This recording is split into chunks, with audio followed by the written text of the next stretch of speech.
Yeah, you tuned into the right place. Welcome to the rain. Golden Queuing. H2.0. Yeah. You're looking for a diamond, found a treasure in the rough.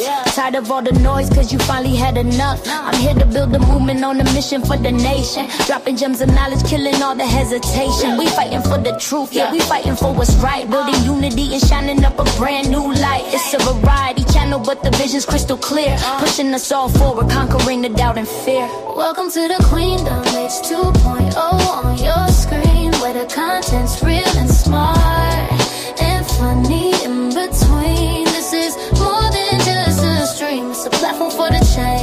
Time to elevate the game and rearrange. If you're ready for a vibe that you can feel and trust, joining in the movement is a definite must. This ain't just another channel talking smack behind the screen. It's a spotlight for the creators, building up a better scene. Spreading radical love, that's the message in the code. Helping everybody carry up a heavy load. From social justice issues to the laughter that we need. Planting seeds of progress, watch them grow from just a seed. This is authentic, this is raw, this is everything you saw. Welcome to the battle that is truly being fought. Ooh, so come with your respect and see the real effect. Cause I protect my own right here on the throne. Don't make me unleash the dragon.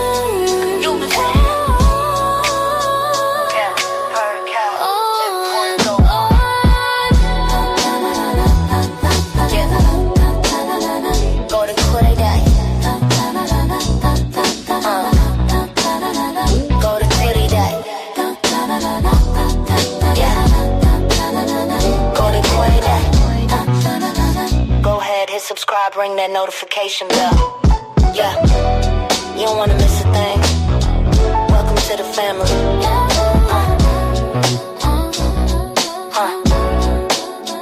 Yeah.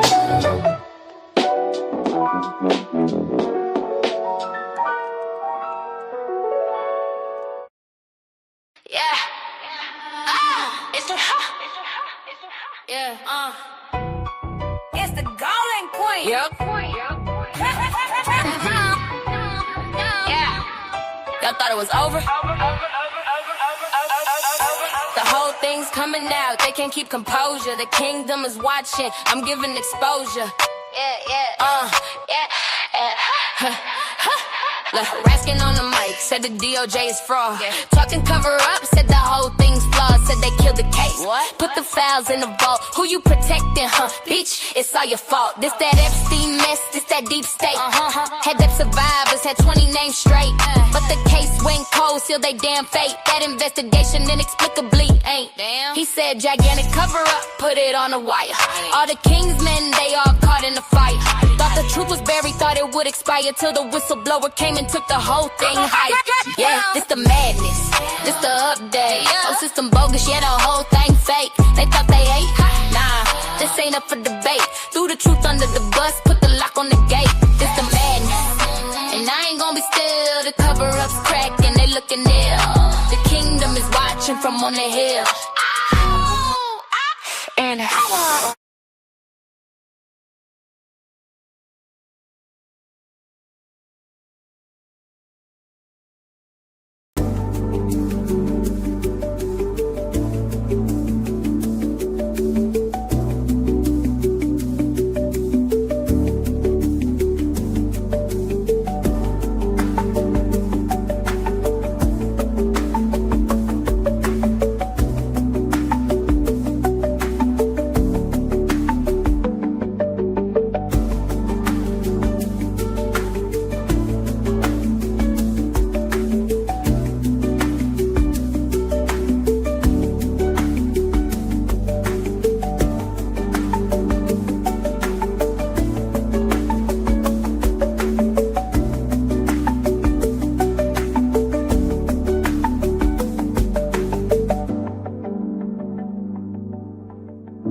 Hey y'all, what's up? What's up? What's up? It's your girl Golden. I'm back with another live, y'all. We got some more updates to get into within the political sector, okay? So a few things we'll be talking about today. Hey Imani, what's going on, girl? Thank you for coming in and joining. I appreciate it. I hope everybody is having a wonderful day. It is about 11 a.m. here, Eastern Time in the United States and the Carolinas. And the weather is pretty decent. It's still chilly outside, but the sun is shining bright. We're having a great day here. I hope you all are having a good day in whatever respectful time zone you're in, whether it's morning, noon, evening, or night. But yeah, we got a few things to talk about today, y'all. A few things came across my feed, and so we're gonna go ahead and get into it. So in today's broadcast, we'll be diving into the most explosive headlines of 2026 so far. Now, Candace Owens has officially received her first cease and desist of the year. We'll be breaking down the legal battle that she currently has going on with TPUSA and the claims surrounding Charlie Kirk. Then we'll head to Davos for a 3-minute breakdown of President Trump's defiant speech, from the Greenland deal to capping credit card rates. Plus, we'll be doing a deep dive into NATO's current crisis and the breaking news out of Texas, where a detainee's unaliving in ICE custody has now been officially ruled a homicide. We also have some bonus footage that we'll be getting into as well, because apparently now ICE agents are able to enter people's homes without warrants, and they have been using that to harass a lot of people. And so I do have some footage I'm going to show you guys on that as well. So the first thing we'll get into, y'all, let's just start with it. We're going to get into the Candace Owens. First cease and desist for 2026. Now, Candace has gone public with a legal letter from Turning Point USA following her controversial commentary on the unaliving of Charlie Kirk. The allegations state, excuse me, y'all, I get some water. The allegations say the letter reportedly accuses her of violating NDAs and spreading defamatory theories about security failures and inconsistencies on the day Kirk was unalived at Utah Valley University. Now, Candace's stance is she isn't backing down. She's framing this as a free speech versus corporate narrative battle, questioning why TPUSA is using legal threats instead of addressing her questions about the incident. When we get into NATO, we're going to be talking about a 32-nation alliance built on Article 5. The idea that an attack on one is an attack on all. There is some friction, though. The alliance is currently under extreme pressure due to President Trump's America First posture and his recent demands regarding Greenland.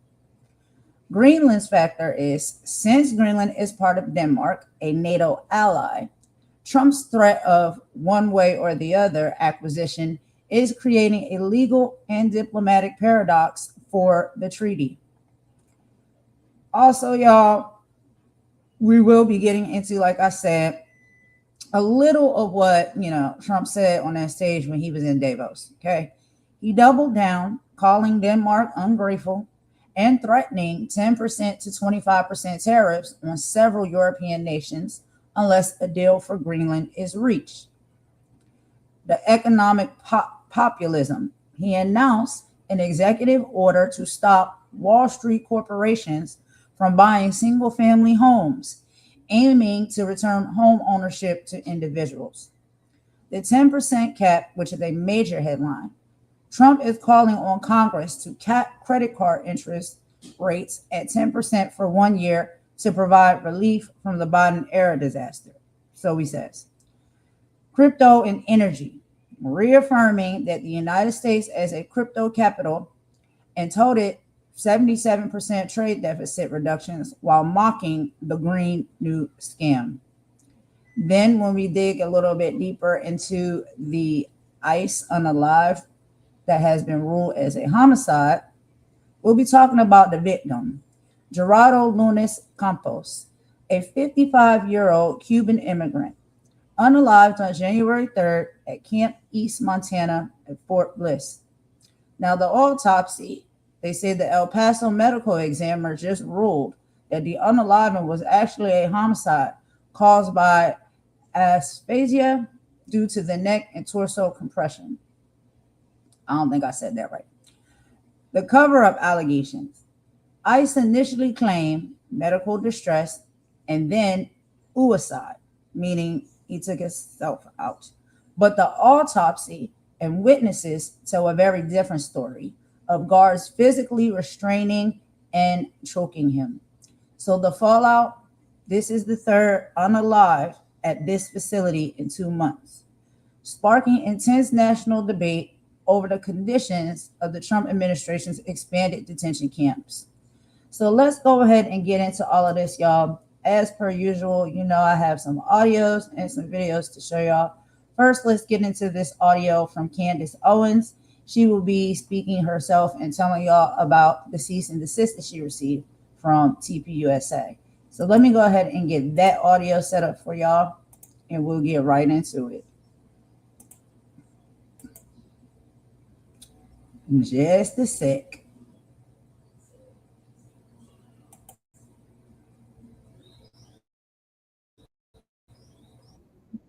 Let me skip the ads, y'all.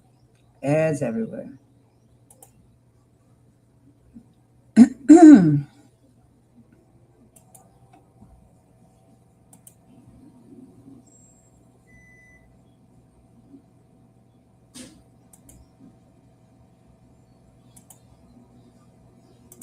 All right, let's go ahead and play some of this audio, and I'll meet y'all in the chat per usual.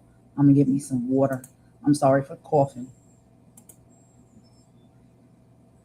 All right, here we go.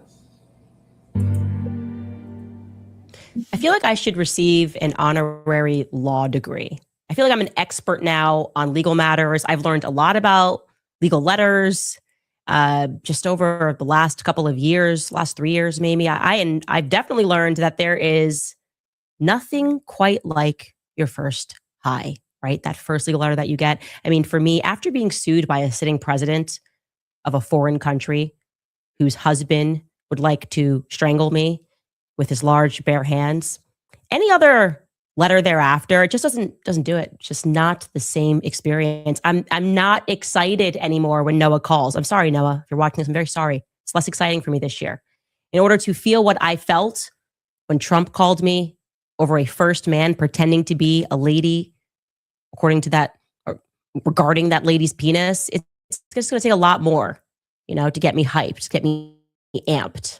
I would basically have to be sued now by like Vladimir Putin over the Great Schism, seeking literal reparations. We'd have to repair it. Me and Mr. Putin would sit down, hash out the deals with the term Pope, patriarchs over a millennium-old debate. That would make me get out of bed. But this Turning Point USA, a cease and desist. Is that what we're doing?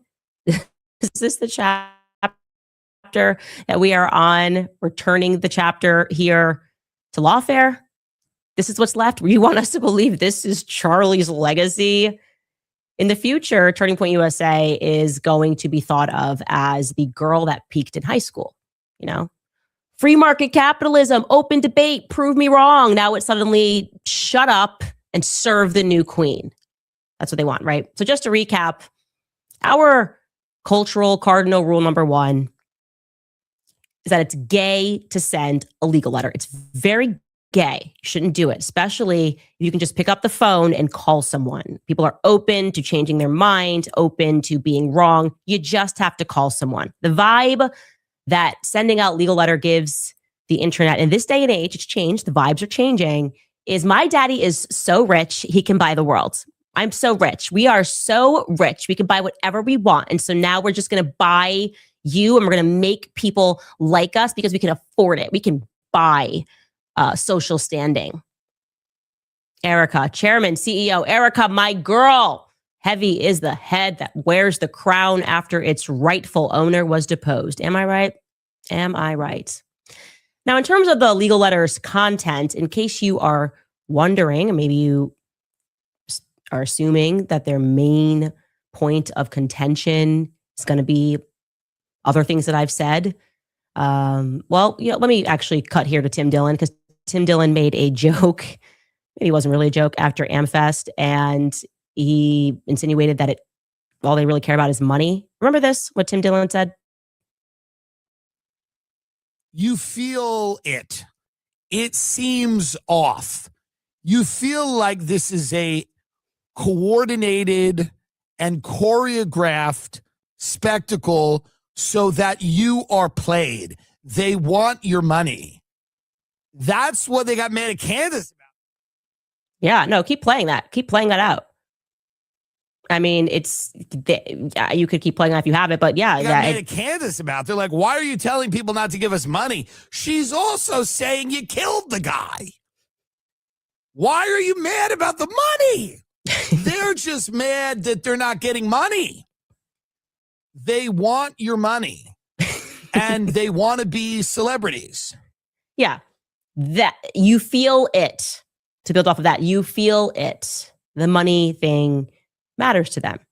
And I think that after we go through this legal letter, you're going to recognize that indeed it does seem to be the thing that they are number one most concerned about, is writing the allegation that there may be some quote unquote financial impropriety, and they're quoting me, at Turning Point USA. So we obviously broke the story about Charlie establishing a Doge 7 days before he died.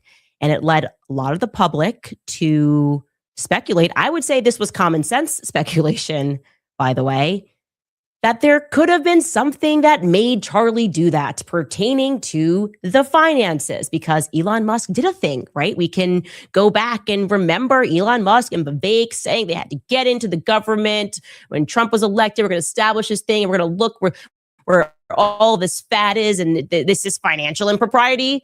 Federal government, right? The federal government has not been handling your tax dollars properly.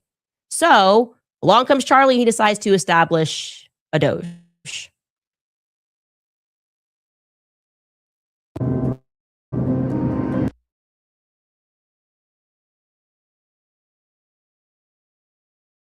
I guess we're supposed to believe that Doge is really about people going in there and going, no, it's so proper. It's so proper, actually, that we want to establish a Doge so we can just audit and see how amazing we are.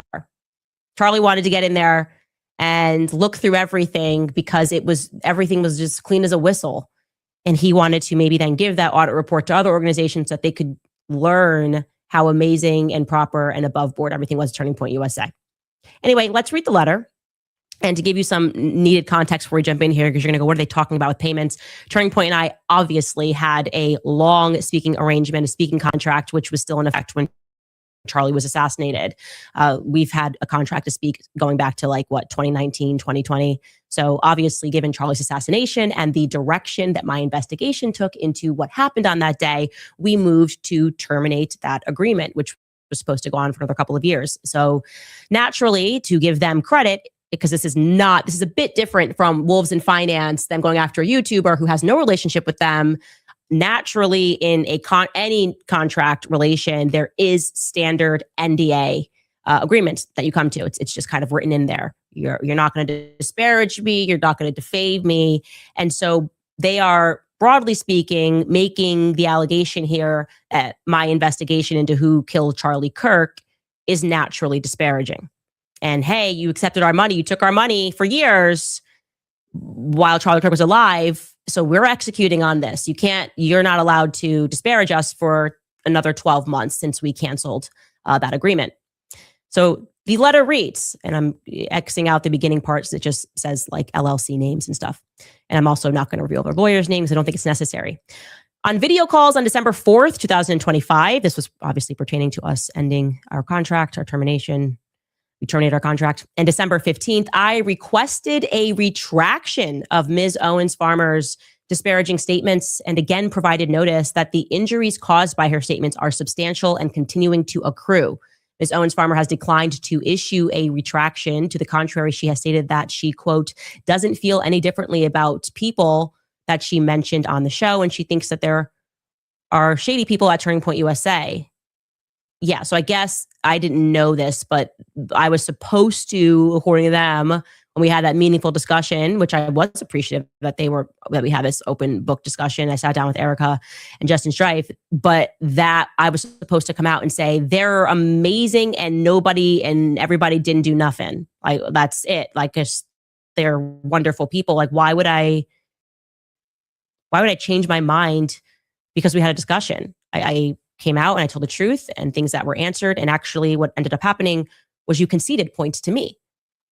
Anyways, it goes on. As a consequence, her statements are continuing to cause harm to Turning Point USA. We are currently working to calculate the full extent to date of the still accruing damages. Okay, so someone's with a calculator and they're calculating. I'm wondering if there's a spreadsheet running of the damage that's being done by Turning Point USA themselves. Like Andrew Colvett, if we're going to sue anybody for accruing damages, like if I'm running the company, I'd go with Andrew Colvett first. Brian Harpole, that's a lot happened there with that car crash interview. Am I being punished because you lied? And I realized it or something, and somehow we have this contract that we've had for years, and now it's like, well, you're not allowed to see us do anything bad because remember, we paid you. Goes on, in my December 2nd letter, I highlighted Ms. Owens' farmer's ongoing contractual obligation not to make any disparaging, false, misleading, or otherwise defamatory comments about Turning Point USA and or its employees, agents, directors, officers, affiliate programs, or services. See speaking agreement, blah, blah. Owens Farmer freely undertook this obligation in exchange for payment by support from and access to Turning Point USA.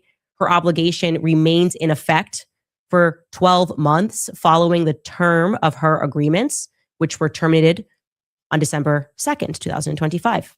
Since that letter, Turning Point USA's executives have repeatedly made themselves available via phone, text, and in-person meetings to provide information and documentation. That's just not true. I mean, I'm speaking to one person at Turning Point USA, and we had that sit down.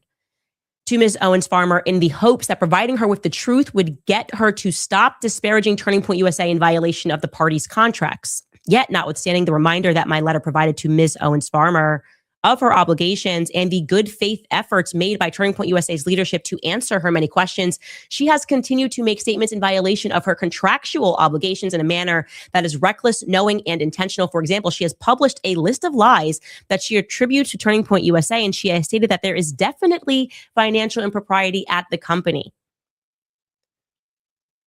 Which lie on our Turning Point USA list of lies did they correct? Nothing. They gave an excuse for the lies, and I told the public about the excuse. They said Andrew went rogue. Andrew did this. I don't know why he said that. I don't know why they said that. They have conflicting answers about the drones. Brian Harpole says this. Andrew Colvett says this. Their lawyer says that. So what am I doing wrong by tracking that? Isn't the issue that you lied? Not the issue that the public noticed?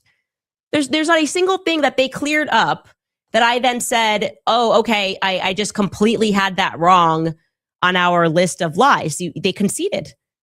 Erica came out and said, Charlie, I had his phone. He never said the night before that he was afraid he was going to die. She said that on Glenn Beck. They then get in front of me. They say, okay, yeah, no, he did. I didn't know because it was in a special, app.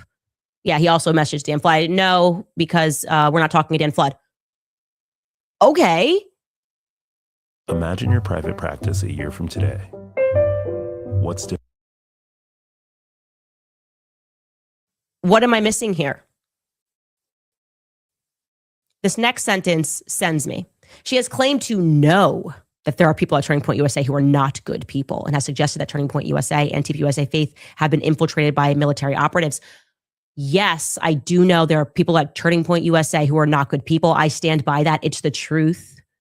I specifically said Tyler Boyer was a sexual deviant. I stand by that. It's the truth. Turning Point USA Faith, the military. I'm sorry I looked up these people. I'm sorry that Rob McCoy is out there defending somebody who went to prison for molesting kids. The issue is I noticed, again, where is the lie that I have told? Let's see if we're going to get to it. Moreover, it continues, she has accused a Turning Point USA employee of being intentionally evasive in an effort to clear Erica Kirk's name, specifically as to whether Ms. Kirk was at Fort Huachuca in or around an alleged secret meeting that Ms. Owens Farmer has linked to Charlie Kirk's assassination. No, I told the truth. I said that I requested this multiple times over weeks, and each time I was given an excuse. That's just the truth. I was told she was really busy, and then she popped up at a game, and I said, hey, can I get something? And they sent me something that wasn't what I asked for. So that's just the truth. And then said that it was on me last week because I had my son's birthday and family in town that I was going to send you a screen record of what I actually wanted. And I said, maybe it's because there's a third party there. It's not clear. But to date, they haven't sent me what I asked for. So I told the truth. In short, Ms. Owens Farmers has not put an end to what she has expressly admitted to be a flood of allegations against people at Turning Point USA, people at Turning Point Action, and people who work for the Charlie Kirk show. Yeah, I'm sorry, Andrew Cole, that sucks. My December 2nd letter, it continues, emphasize that Ms. Owens Farmer must cease her disparaging comments. And this letter reiterates that obligation that includes, in part, ceasing to state or imply that Turning Point USA and or its employees, agents, directors, officers, affiliates, programs, or services played any part in Mr. Kirk's assassination. Ms. Owens Farmer must not state or imply that Turning Point USA and or its employees, agents, directors, officers, affiliates, programs, or services knew about the assassination beforehand, participated in the assassination day of, or covered up the truth about the assassination after the fact. Okay. That's it. That's the guts of the letter. Now, I've been very clear that there's only one reason, again, kill me for having common sense, that people lie. Why do people lie? Because they're covering something up. There's no other reason to lie, actually. You could be pathological, I suppose. You could just do it for funsies. But when you consistently tell lies, it's usually because you're covering up something. Even if it's a small lie, my kid tells a little fib, it's because they're covering up something that they don't want you to find out, right? So because Turning Point USA is lying, it is a totally fair and reasonable assessment that they are engaged in a cover-up. Now, are they protecting one another, their mistakes that they made? Are they trying to protect the organization because they know there are some bad eggs, loyalty to one another because they knew each other, going back a decade, blackmail? Who knows? I can't tell you why, but I can say that when people lie, it's because they're engaged in a cover-up. And that is something I'm going to stick by, an opinion I'm going to stick by, actually. So now regarding the broader point about financial impropriety, which being financially, improper is not a crime, right? If you have a charity and actually only 1 cent out of $1 actually goes to what you say it's going to go to, it's not illegal, right? I'm not saying that's the case. Turning Point USA, we've barely covered their finances, actually.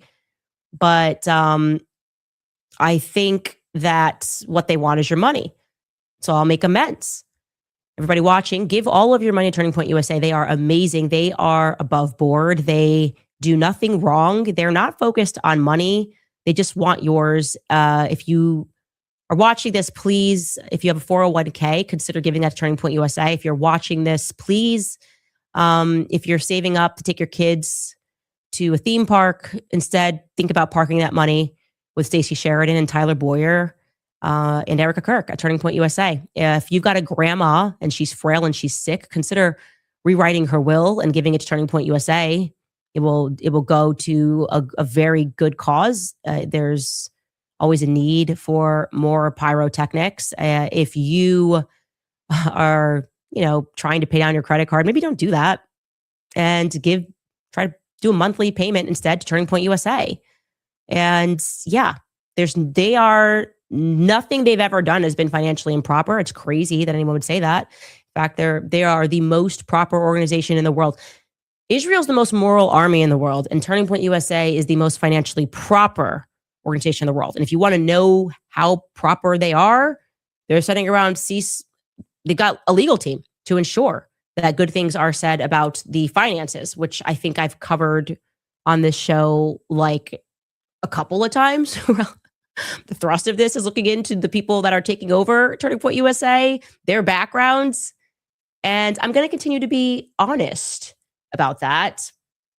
I said to my lawyer, here's what we're actually going to do with Turning Point. What are you going to do? How are you going to reply to this, right? Could they make a thing out of this? Because technically you do have that non-disparagement clause. You have it for 12 months since the contract was officially terminated. Yeah, there's also things known in contract law as unforeseeable circumstances when you sign an agreement. And when I signed an agreement to go on tour with Charlie Kirk, I think it would be fair to argue that his assassination, his public assassination, was an unforeseeable circumstance. In fact, I signed on the dotted line to work beside Charlie Kirk because he built a company that I believed in. Okay. And now everything that company seems to be about runs counter to my belief. In fact, there are strong contractual arguments to be made about unconscionable clauses. I would say it would be unconscionable for me to choose silence in the wake of Charlie Kirk's public assassination. It is unconscionable. I actually don't need a judge to decide on that. I don't need a judge to decide on that because the ultimate judge is in heaven. And I told you guys that you'd have better luck from keeping the sun rising into the sky than to try to keep me from investigating Charlie Kirk's assassination. In other words, Turning Point USA, you'd have better luck suing the Sun. Get your lawyer to send a cease and desist to the Sun, and you will have better luck in terms of getting it to stop than from getting me to look away to what happened to Charlie. That's how I feel, okay? And you can just take that as a fact, take it to the bank, do what you have to do, get your donors, and I'm sure you got a lot of them to fund, whatever it is. But I told my lawyer, here's what you do, go back to them and say, how much money do you want? This contract stuff is just, it's done, guys. This whole thing of contracting people so that you can be a bad person and getting a lawyer to read times, it's done. It's over. It's dead on arrival. Name your price, Turning Point USA. How much would you like? Would you like all of your money back? What's it worth? What's it worth to you, actually? I want to know the number because then I'm going to go online, start a GoFundMe and raise it overnight. That's how much people care about getting to the truth. So you're going to see how much people actually care about learning what happened on September 10th. There are things that you should value above money in life. My God is not money. Okay, I don't worship money. I do. Excuse me, sir. How old were you when you made your first million? What is this for? We're trying to get advice for the younger. Worship truth. And I would like to know truthfully what took place on September 10th. And if I have a platform, which is not my platform, actually, it's God's platform. If I have a platform and I can get to the truth of that, I'm gonna use it for those purposes. So just name your price. How much money do you want in your pocket to release me from this contract? Think about it and email us back. We'll be right back after a break. All right, you guys, thanks to you last year. All right, y'all. So that was the words directly from Candace, breaking everything down as far as what is going on with the cease and desist and these NDAs. I would like to know what you guys think.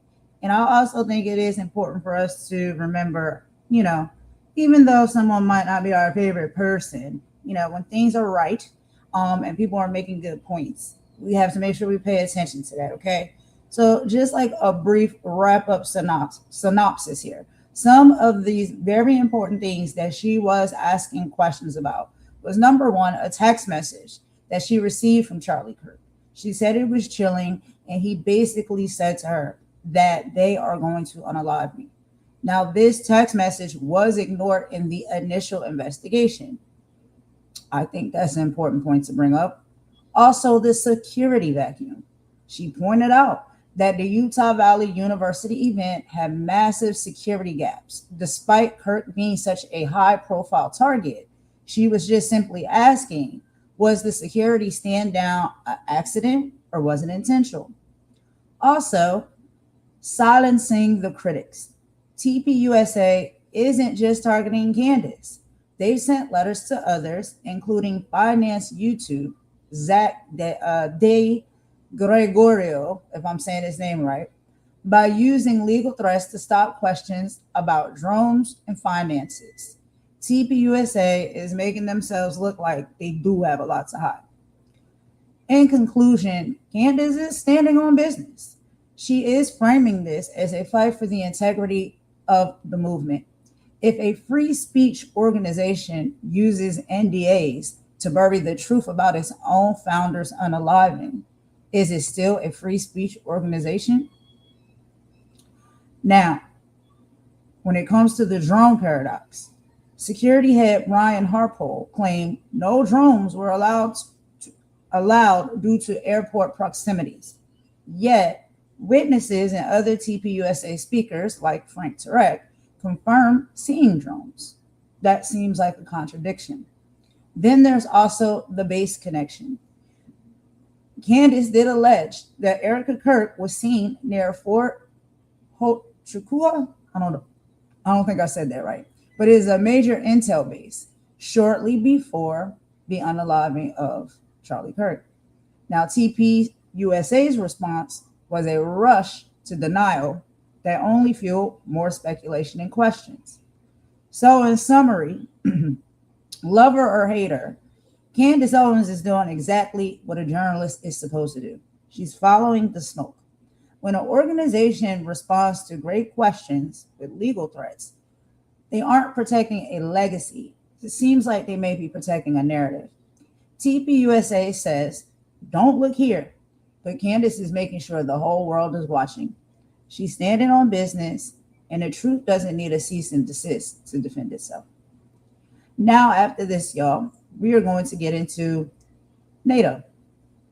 We're going to play a few audios and also play a video that shows us and teaches us exactly what NATO is and the history. Because I think sometimes we don't know, and I can be and admit that I've had to dust up on my research and education when it comes to NATO and how it all works and operates. So basically, there has been a Greenland ultimatum. Trump is using NATO's own logic against it, arguing that if the U.S. defends Europe, Europe must facilitate U.S. national security interests, starting with the purchase of Greenland. Then we have Article 5 on life support. If the U.S. and Denmark, a NATO member, enter a trade or territorial war over Greenland, Article 5 becomes a paradox. You can't have a mutual defense treaty when the lead member is the one applying the pressure. NATO was built to stop tanks in Europe. It wasn't built for a president who views real estate as the ultimate defense strategy. We're watching the 77-year-old alliance, all for one mantra, crumble under the weight of one way or the other, Greenland deal. NATO isn't just a treaty. It's a negotiation. So let's go ahead and get into this real quick. I do have an audio I'm going to play for you guys. And then after this audio, I have a video I'm going to show you as well. So let's hear a little bit into exactly what NATO is. Brief history of NATO, the North Atlantic Treaty Organization, was founded on April 4, 1949, in the shadow of World War II and at the start of the Cold War. Its core purpose was simple: prevent another world war by binding North America and Western Europe into a permanent collective defense alliance. 12 countries signed the original treaty: United States, Canada, United Kingdom, France, Belgium, Netherlands, Luxembourg, Denmark, Norway, Iceland, Italy, Portugal. The alliance formed in response to the devastation of 2 world wars, the rise of the Soviet Union, fear that Europe, still weak and rebuilding, could not defend itself. For 40 years, NATO's central mission was deterrence, to make it unthinkable for the USSR to attack Western Europe. After the Cold War ended in 1991, many expected NATO to dissolve. Instead, it evolved. Former Warsaw Pact states joined: Poland, Czech Republic, Hungary in 1999, many others after. NATO expanded into crisis response, peacekeeping, cyber defense, and counterterrorism. Article 5 was invoked once after the September 11, 2001 attacks on the United States. Today, NATO has 32 members and remains the world's most powerful military alliance. Its strength is not just weapons, it is commitment. Article 2, The Values and Cooperation Clause. Article 2 is often overlooked, but it is the moral backbone of NATO. It states that members will strengthen free institutions, promote democratic values, encourage economic collaboration, reduce conflict between members, foster stability and well-being. In plain terms, NATO is not just a military pact. It is a community of democratic states that agree to grow together, not just fight together. Article 2 is why NATO avoids internal war between members, encourages political cohesion, treats alliance stability as a security interest. It's the why behind NATO. Article 5, the Collective Defense Clause. Article 5 is the heart of NATO. It says, an armed attack against one member is considered an attack against them all. If a NATO country is attacked, every other member agrees to treat it as their own emergency, take such action as it deems necessary, including military force restore and maintain security. Key points people often miss. Article 5 does not automatically declare war. Each country decides how it responds. The power is psychological as much as military. Its real function is deterrence. The point is not to fight. The point is to make sure no one dares to start the fight. That's why NATO has prevented major war in Europe for over 75 years. Why this matters now: NATO is not a protection racket real estate syndicate transactional club. It is a trust-based security architecture. Article 2 says, we build a shared democratic world together. Article 5 says, if you touch one of us, you face all of us. When leaders speak as if allies are tenants or borders are negotiable, they weaken the very mechanism that has kept Europe and the United States out of another world war. NATO works because it is predictable, principled, and collective. Geopolitics stops being safe the moment it becomes personal.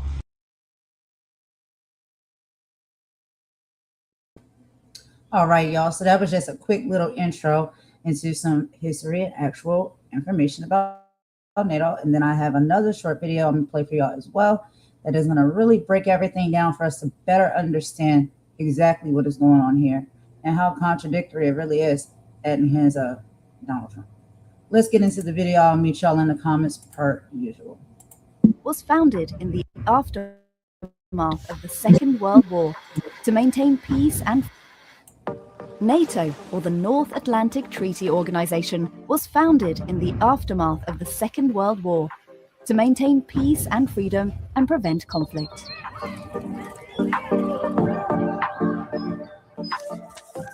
In 1949, facing a growing threat from the Soviet Union, 12 countries from Europe and North America signed a treaty committing to the principle of collective defense.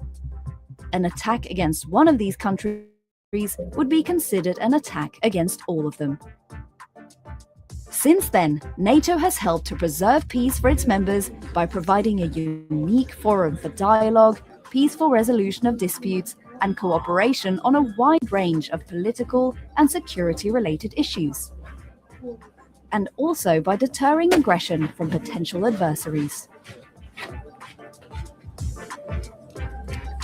Today, NATO has 32 member countries from Europe and North America, known as allies. NATO's founding treaty allows for other European countries to join the alliance, as long as all existing members agree and requirements are met. Aspiring members must share NATO's core values of individual liberty, human rights, democracy, and the rule of law, and also adhere to the principles of the United Nations Charter. They have to fulfill political, economic, and military obligations, including being able to contribute to the security of the Euro-Atlantic area. They must also have a functioning democratic political system and be committed to preventing crises and conflicts. NATO's enlargement promotes stability and cooperation and contributes to building a Europe whole and free, united in peace and democracy.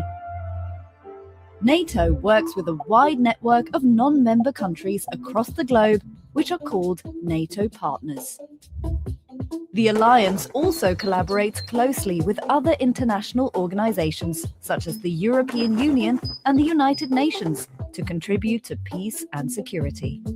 These organizations and partner countries team up with NATO on many activities, including military training exercises, crisis prevention and management, information sharing, and much more. These partnerships allow NATO and its partners to tackle common challenges like terrorism, cyber attacks, or climate change. Cooperating with partners that share NATO's core values contributes to stability beyond our borders and enhances our security at home.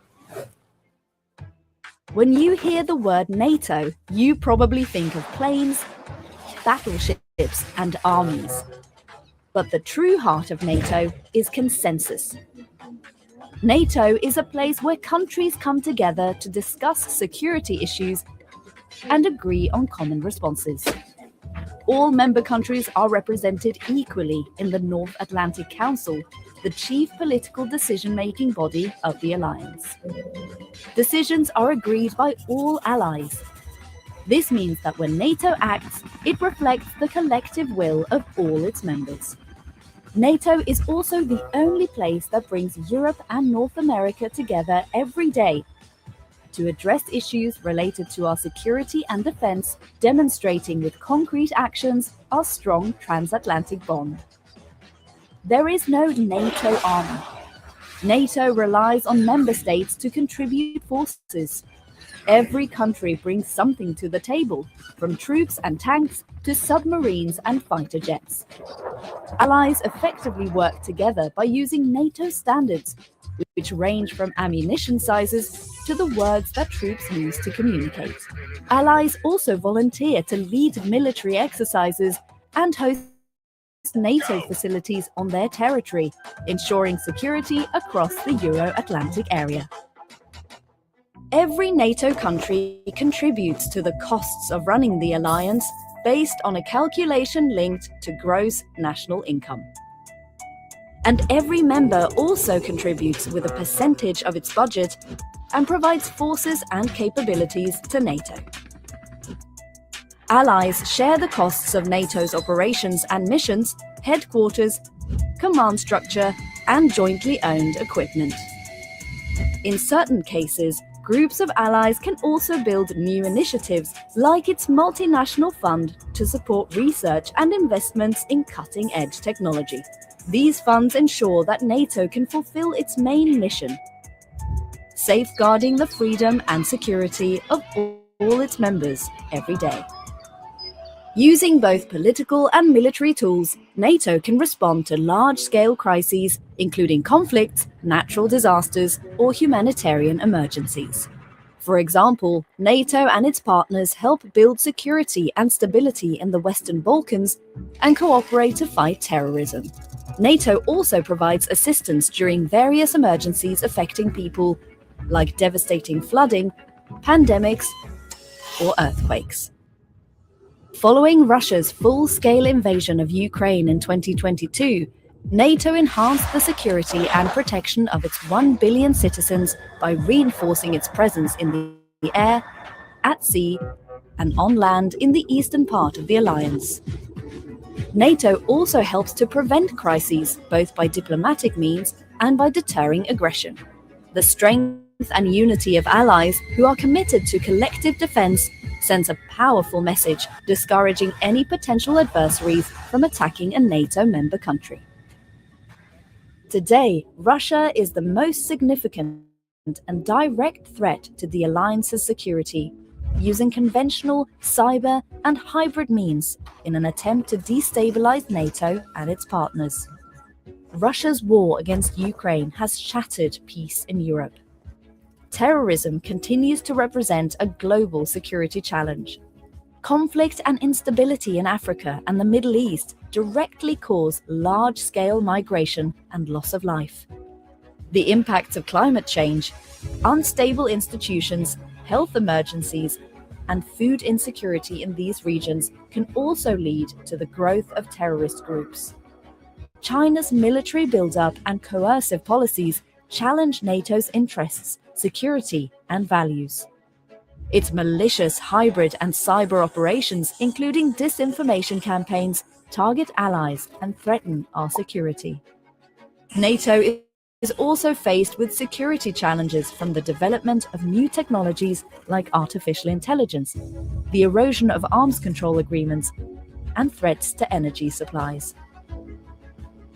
Since the alliance was founded, the world has fundamentally changed, but NATO's main goal remains unchanged. Year after year, the alliance will continue to adapt to keep its citizens safe, remaining ready to face tomorrow's challenges.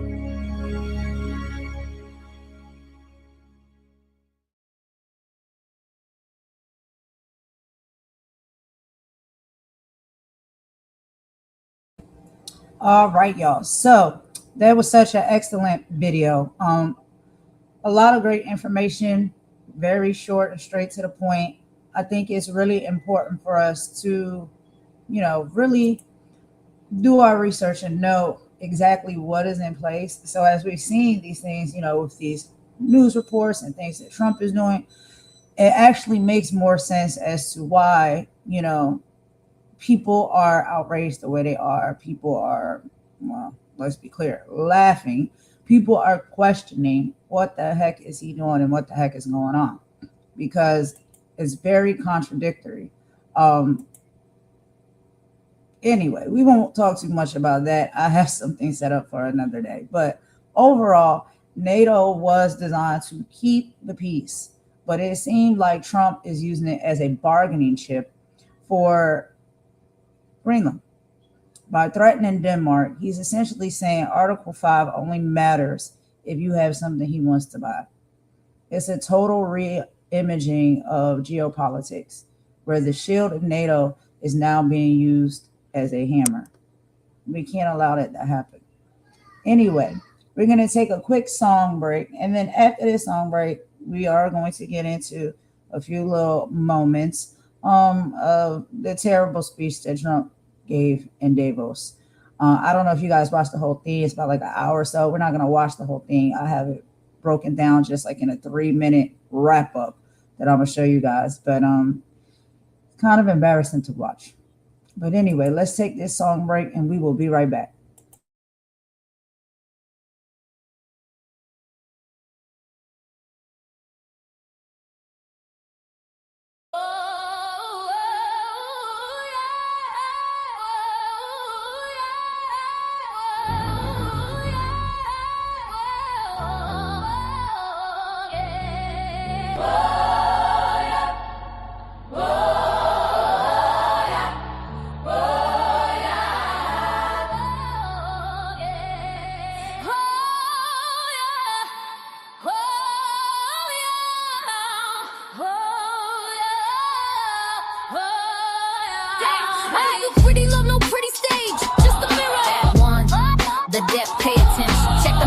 They drag us from the coast, middle passage madness, where we lost the most.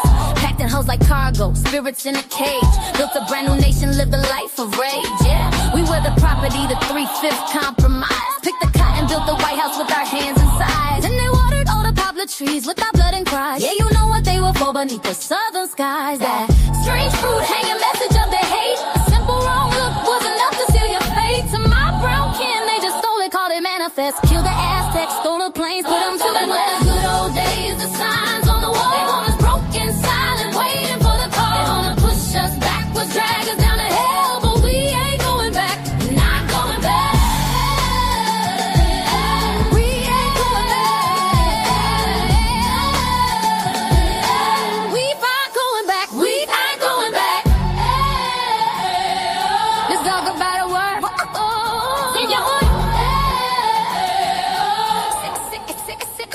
Let's talk about a word. See how it sticks. 6 letters, COLORED, the politics. Not a person, just a label, just a shade on a chart. A legal way to tear a whole damn race apart. Colored water fountain, colored waiting room, colored entrance round the back, a social living tomb. Jim Crow was the law, man. Segregation was the tool. Taught a child to hate his own skin before he went to school. And it ain't just here, that's the global view. Apartheid, colonization, yeah, they did it there too. That word was a weapon, a boot on the neck to say you live, you die, you move at our check. They want the good old days, the signs on the wall. They want us broken signs. was drag us down to hell, but we ain't going back. We ain't going back.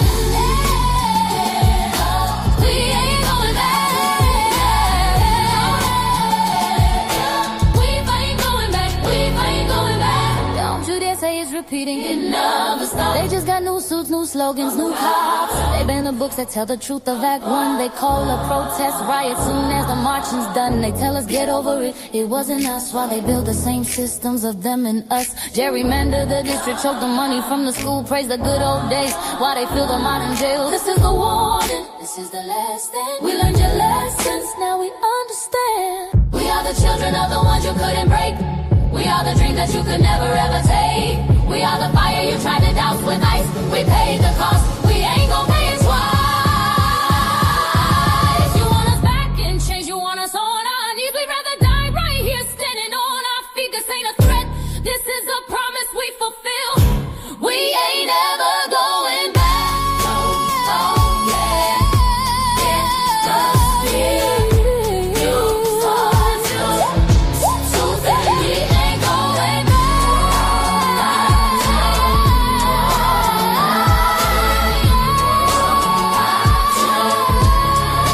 We ain't going back. We'll fight you tooth and nail.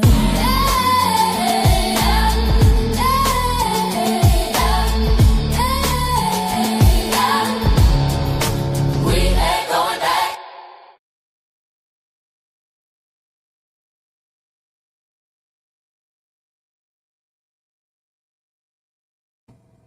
All right, y'all. So now we're gonna go ahead and get into some of this speech that Trump did in Davos. If y'all saw it, y'all know what it is. It was, I think, a really terrible speech, but that's my personal opinion, you know. But let me let y'all listen to a few little small says that I put out, and then we'll listen to him actually on the stage saying some of these things. I can't believe the things that comes out of his mouth sometimes. But let's go ahead and get into it. I got 3 audios I'm gonna play for y'all, and then I'll show y'all this video of him here making parts of this speech. What the speech is saying in plain English 1, America is booming because of me. He opens with a victory lap. Inflation defeated, growth exploding, markets at record highs, massive new investment commitments, and a dramatic turnaround from the Biden era. 2, my model is cut regulation, plus cut taxes, plus drill more, plus stop migration, plus use tariffs. He frames Europe's struggles as the product of green energy policy and immigration, while pitching deregulation, expanded fossil nuclear energy, and tariffs as the fix.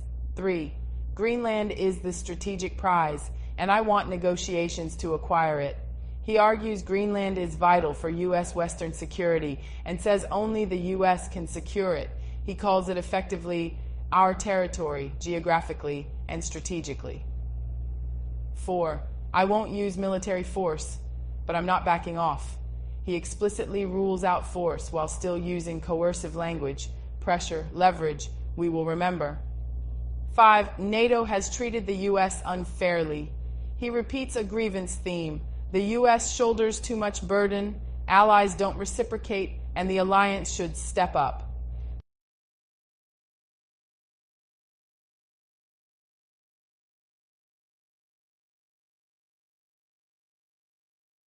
Trump Davos faux pas in geopolitics tells. What landed badly and why. Treating Greenland like a property deal, colonial tone. The biggest diplomatic faceplant is the "we should have kept it" acquisition framing. Even if he says no force, the language reads like 19th century territorial bargaining rather than modern sovereignty, self-determination norms, especially in a NATO context. Multiple reports note the remarks were received as norm-breaking and destabilizing. That's our territory because it's part of North America. Bad argument. Geography doesn't equal sovereignty. Saying Greenland is ours because it sits on the North American plate is not how borders work. It ignores Greenland's self-government and political identity, Denmark's sovereign responsibility, and the principle that territory isn't legitimately gained by coercion. Confusing Greenland and Iceland, basic credibility hit, a widely reported stumble. He repeatedly referenced Iceland in the middle of his Greenland NATO talk, and the White House then denied it was a mistake. Regardless of intent, it undercuts seriousness on Arctic geopolitics, because Iceland and Greenland have totally different legal statuses and strategic roles. NATO pays 5% because of me. Oversimplified, misleading. NATO's 5% is a recent alliance commitment with a long runway to 2035. Not something a single leader can plausibly claim as, I made them do it, and it isn't everyone pays 5% now. NATO itself frames it as an allies' summit commitment with phased targets. Using World War II history as a morality cudgel, selective plus inflammatory, he references Denmark's rapid defeat in 1940 to imply Denmark can't defend Greenland and should hand it over. Denmark did capitulate quickly, often summarized as, or 6 hours, but using that fact to justify modern territorial transfer reads as historical guilt tripping, not strategy, transactional threats toward allies even without force. Say no and we will remember, tariff stories and you owe us themes are classic coercive diplomacy. That approach makes allies hedge and hardens opposition, even if there's a reasonable Arctic security conversation to be had.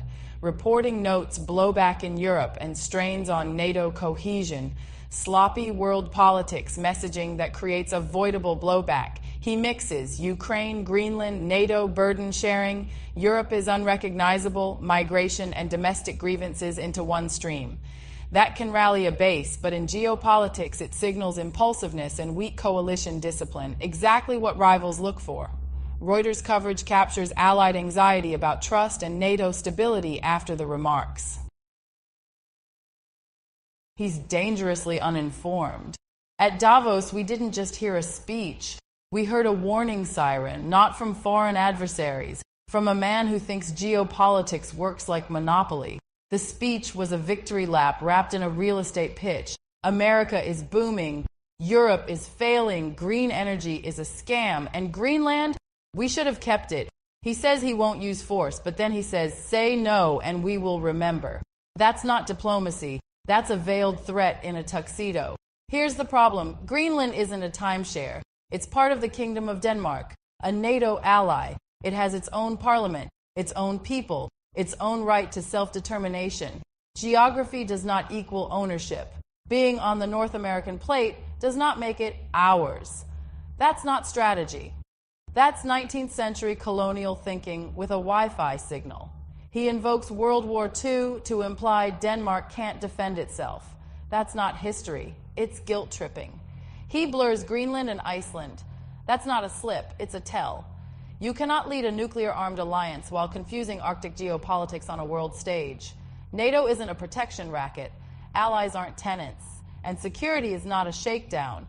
Because when a president talks like borders are negotiable and allies are optional, adversaries start listening and allies start hedging. This isn't about left or right. It's about competence. In a world with hypersonic missiles, cyber warfare, and fragile alliances, ignorance is not a personality quirk. It's a national security risk.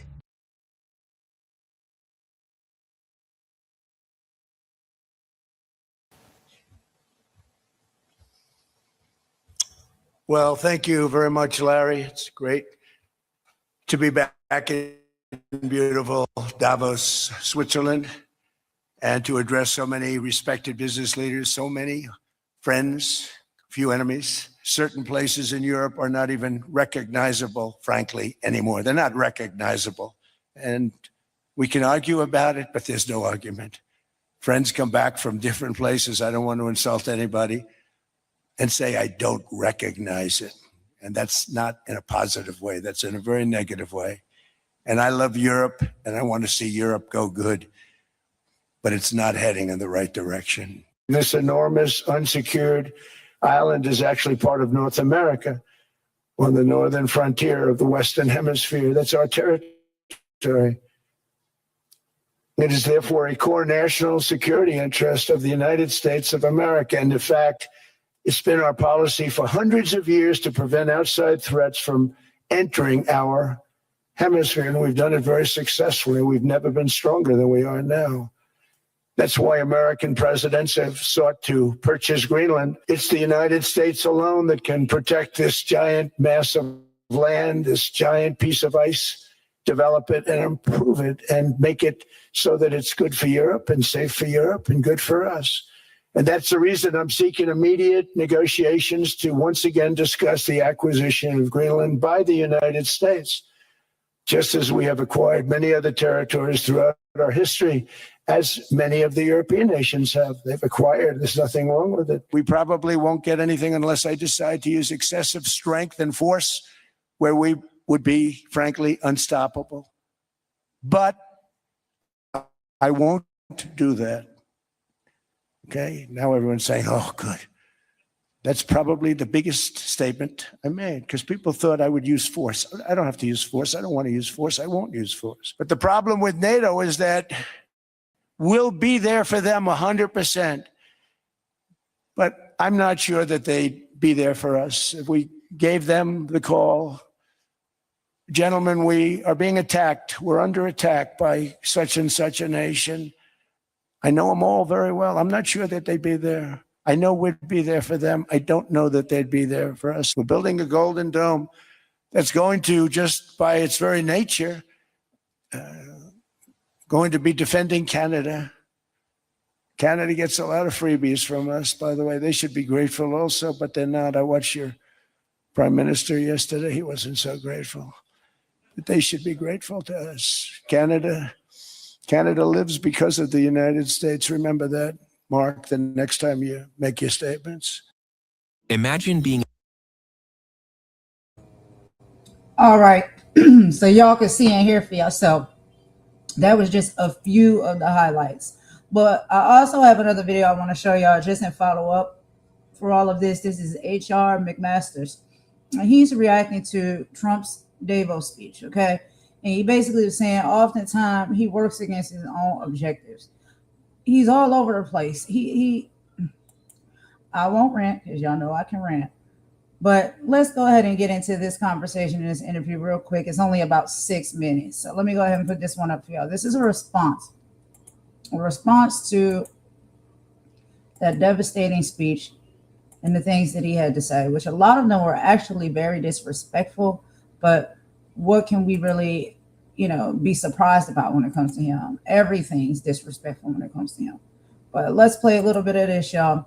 And then we'll be moving on. We'll be talking about ICE and how now apparently they can just run up in anybody's house and they don't even need to have a warrant.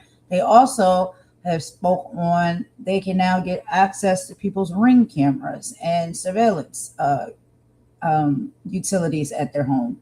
So we'll get into that in just a moment. But let's listen to this response about this terrible speech that Trump did in Davos. He's a friend of this show. I'm glad to have him. He served as one of many national security advisors to President Trump during his first term, and HR joins me now. HR, it's always good to see you. Thank you for your time. Evaluate what happened today in Davos in terms of American interests, European alarm, and where it appears to have landed. Hey, Major, great to be with you. Okay, what you saw today was like every day for me in the Oval Office, 2017 to 2018. And so I think everybody got educated kind of on President Trump's worldview and kind of the dissonance he has about certain issues, but also the issues he's pretty consistent on. As he was boasting about America's economy and the changes that he's made from a domestic policy perspective, you hear that his priority really is economic growth, deregulation. He highlighted his efforts to invigorate manufacturing and to make supply chains more resilient. You heard about border security achievements there, his demands for burden sharing and defense. So he's consistent on all of that. But I think really what you get with President Trump oftentimes is a good objective, what he wants to achieve. Hey, better security in the Arctic. Sign us up for that, because China and Russia clearly have designs on dominating the Arctic. Also, Greenland is very important for missile defense, this idea of the Golden Dome. Okay, sign us up for that. But the problem is always like how he goes about pursuing that objective. And oftentimes, he works against his own objectives in doing so. And so the way to achieve what he wants to achieve is to be a champion a champion for sovereignty, the sovereignty of Denmark, the sovereignty of the Greenlanders, and to come on the side of protecting that sovereignty.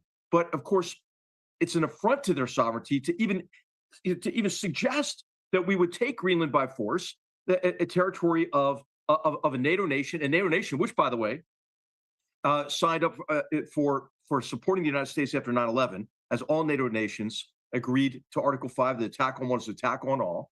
And Denmark actually took more casualties per capita in Afghanistan, fighting against the enemies of all civilized people, our enemies, jihadist terrorist organizations there in the Taliban, than any other country. So hey, it's always a mixed bag with President Trump. What you got was the boasting, the deep sense of aggrievement. Everybody saw that.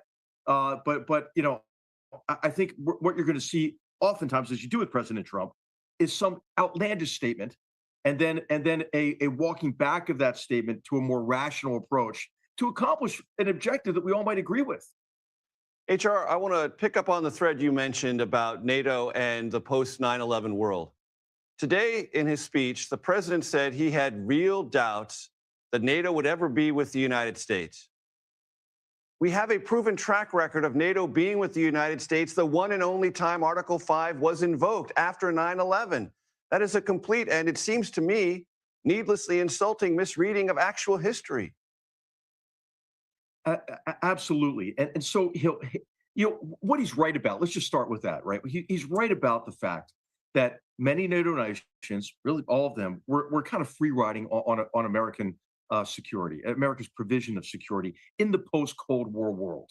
And so what you have is he sees Europe as, and the EU in particular, has 19% of the world's GDP, 50% of the world's social spending, but they're not spending on defense, and we're covering their defense bills for many years. And so the aggrievement that he has is, hey, we've been underwriting their social programs, American taxpayers have, when they haven't been assuming responsibility for defense. Okay, that's legitimate.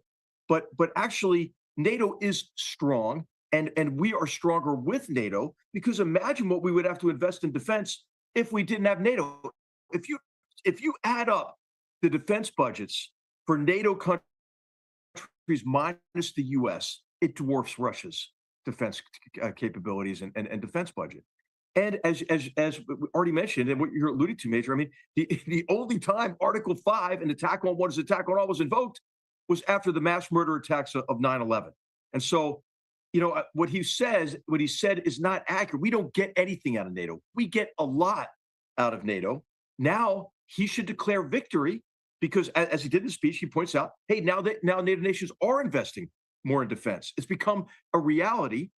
And there are less tangible benefits to the alliance that I think are worth highlighting, Major. I mean, if you look at just the response, again, to the mass murder attacks of 9/11 and the offensive operations that we engaged in Afghanistan, we got there super fast. You might remember, within a couple of weeks, we're operating against the Taliban in a landlocked country in Central Asia. How did you get that?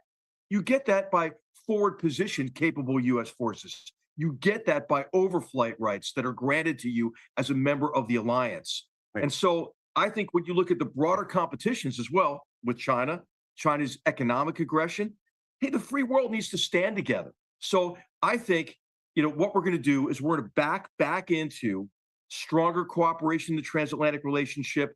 Ultimately, the alliance will be stronger, but the hardest thing to rebuild, Major, is trust.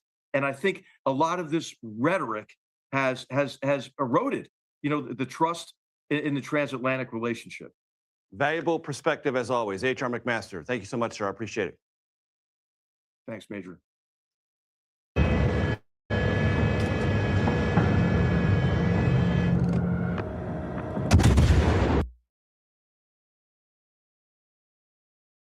This is too stupid even for him.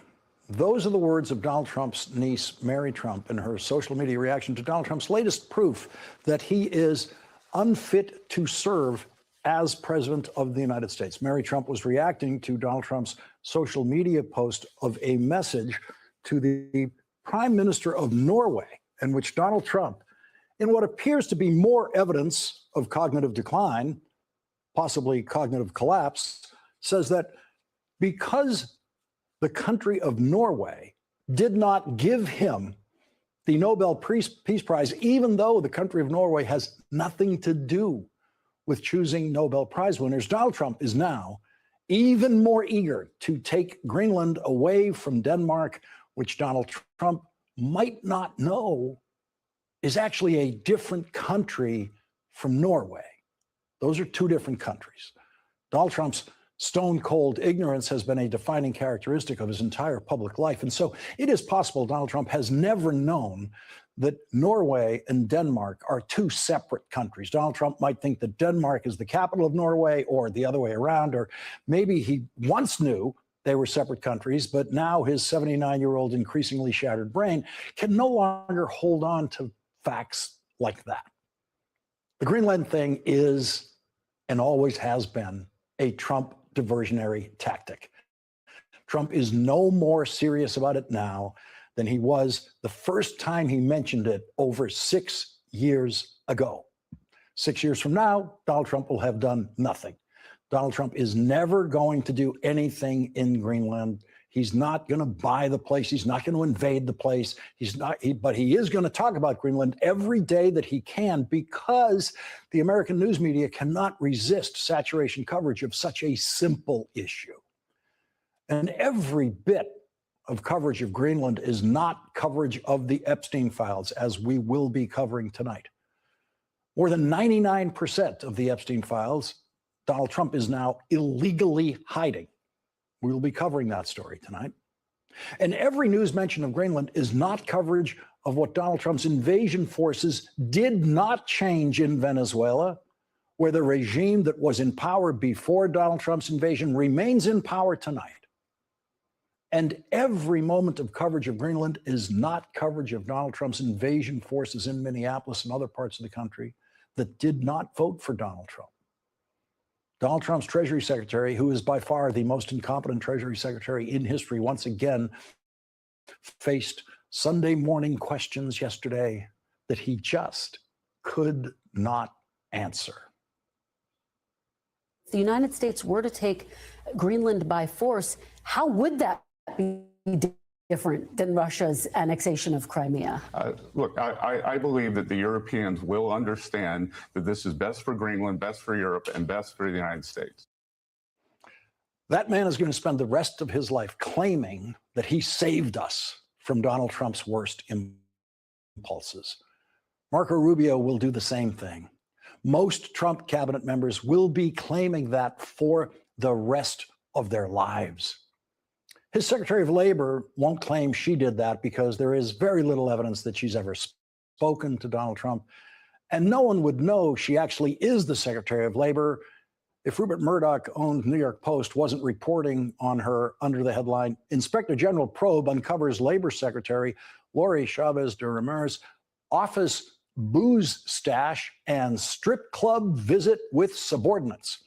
The Post, citing 5 sources, reports, quote, the investigation has also confirmed that rumors the secretary pursued an inappropriate relationship with an underling were discussed internally months ago and dismissed by her chief of staff, Ji-Hun Han, who was put on leave Monday, along with his deputy, Rebecca Wright, 3 of the sources affirmed.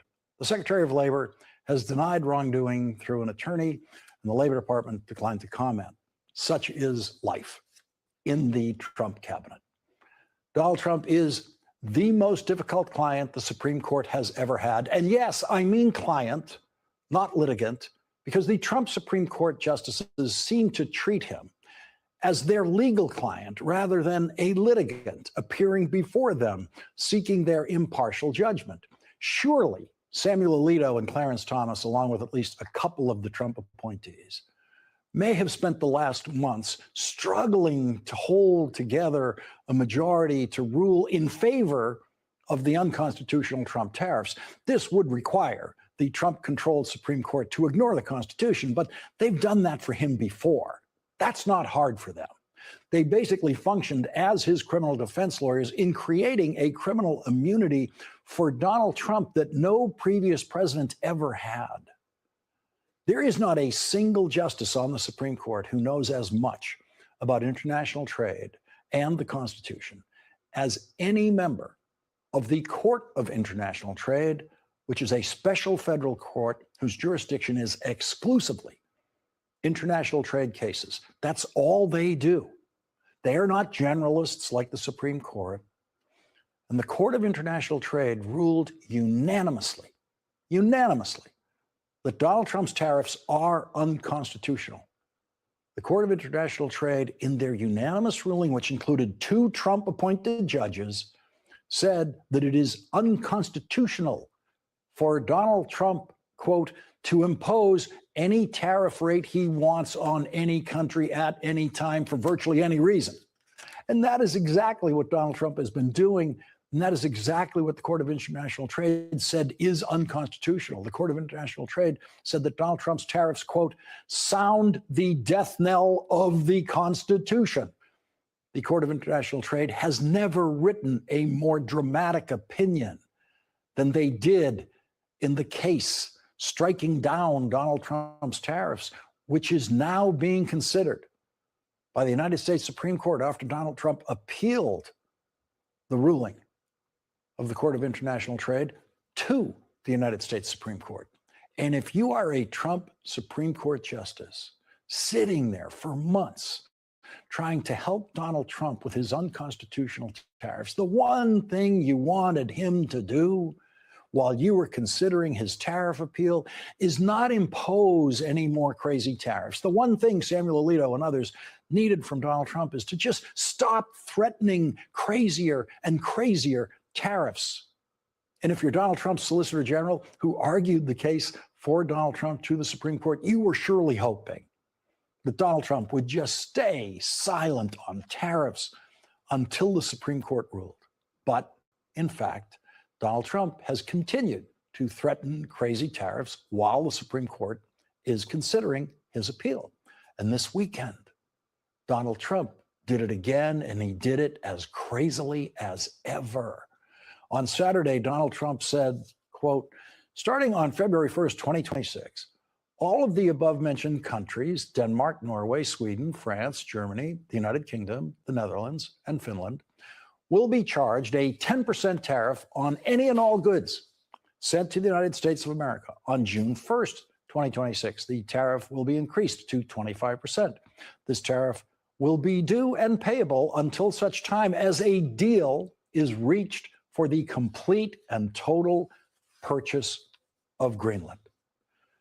Imagine those Republican Supreme Court clerks desperately trying to twist the Constitution into the grotesque shape they would have to create to accept the Trump tariffs. And then Donald Trump ruins your weekend with that social media post that is the governing equivalent of full-blown dementia, an irretrievably lost mind. When you work for Donald Trump, as the most pathetic Treasury Secretary does, and as some Supreme Court justices appear to do, he will humiliate you. It is impossible to work for Donald Trump as a supporter in Congress, like the Speaker of the House and every Republican in the House and Senate on most issues, without Donald Trump humiliating you repeatedly. And members of your family will be saying what Donald Trump's niece says about him.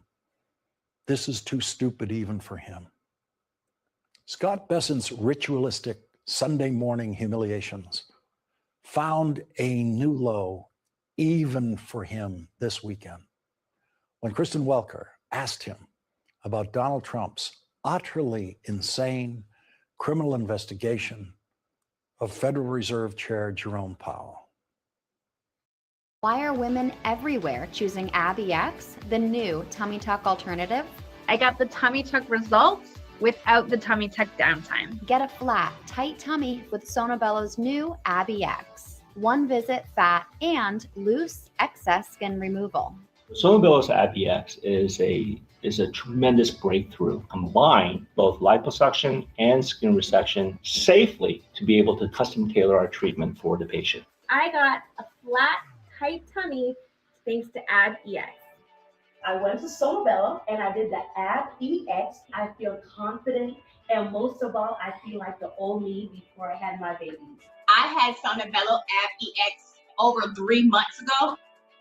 I just can't believe it. Like, It's so bomb. It feels good to feel good and look good. I wish I would have done it way sooner. The mommy belly is gone. Schedule your free, no Axios reported that you were not happy about DOJ's investigation, that you told President Trump as much. Axios writes, quote, a perturbed Treasury Secretary Scott Bessent told President Trump late Sunday that the federal investigation into the Federal Reserve Chair made a mess and could be bad for financial markets. That's according to two sources familiar with the call. Is that accurate? Well, you know what, Kristen, I'm not going to discuss my conversations with the president, but if I said that, I was wrong. Oh, if I said that, I was wrong. And there the Treasury Secretary wins the prize for the most pathetic reply ever publicly delivered by an already fully humiliated Trump cabinet member. If I said that, I was wrong. Scott Bessent and his husband, John Freeman, have 2 children. How do they explain that to their kids? How do the kids explain it to themselves? Imagine watching your father do that on TV. What are the words that could possibly explain that to you about your father? What is the lesson your father is teaching you there? What is the lesson Scott Bessent is teaching us all about the Trump cabinet and the Trump Congress and the Trump Supreme Court? Ann Applebaum's latest piece in The Atlantic is titled, Trump's Letter to Norway Should Be the Last Straw. For Scott Bessent and the Trump Quislings and the Trump cabinet and the Trump Congress, there is no last straw.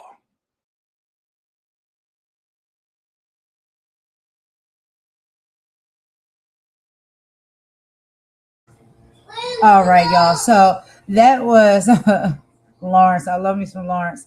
He was, giving a little bit more of a breakdown as well. He's always talking about Trump and just how much of an idiot he is. I really like his commentary. So I wanted to show that to y'all for a moment. But now we're going to go ahead and get right into the last portion of this live, y'all, so I can get y'all up out of here. And we're going to get into 2 different things about ICE, right? So there has been reports and autopsies done, and it has been now proven that a man named Gerald Lunas Campos, I'm sorry, that's my son, in Texas ICE facility has been ruled a homicide after a witness says they saw 5 guards hold him down while one choked the life out of him. So after the autopsy has been proven to be true, we're going to go ahead and get into that report real quick, and also the updates as far as ICE agents now that are able to just enter your home with no warrants, just come in whenever they want for whatever they feel as though they see fit. So let's go ahead and get into these 2 videos next, y'all, and then we'll wrap it up after this. Give me just a moment to get this one pulled up on the screen here. Here we go. Let's get into it. The death of a Cuban immigrant in a Texas ICE detention camp has been ruled a homicide, challenging the evolving explanation of his death by the Department of Homeland Security. Geraldo Lunas Campos was arrested in Rochester, New York last summer and died January 3rd at Camp East, Montana, outside El Paso. DHS initially said Campos experienced a medical crisis after being moved into solitary confinement and died despite life-saving measures by medical staff. But last week, a witness said Campos was handcuffed and 5 guards held him down and one put him in a chokehold. DHS then put out a new statement saying Campos became violent with guards who were trying to prevent him from taking his own life, and he stopped breathing during the struggle. The county medical examiner found Campos died from asphyxia due to neck and torso comprehension. DHS says the investigation is still active. 3 people have died in custody at this Texas detention camp since early December. Imagine your private practice a year from today. What's different?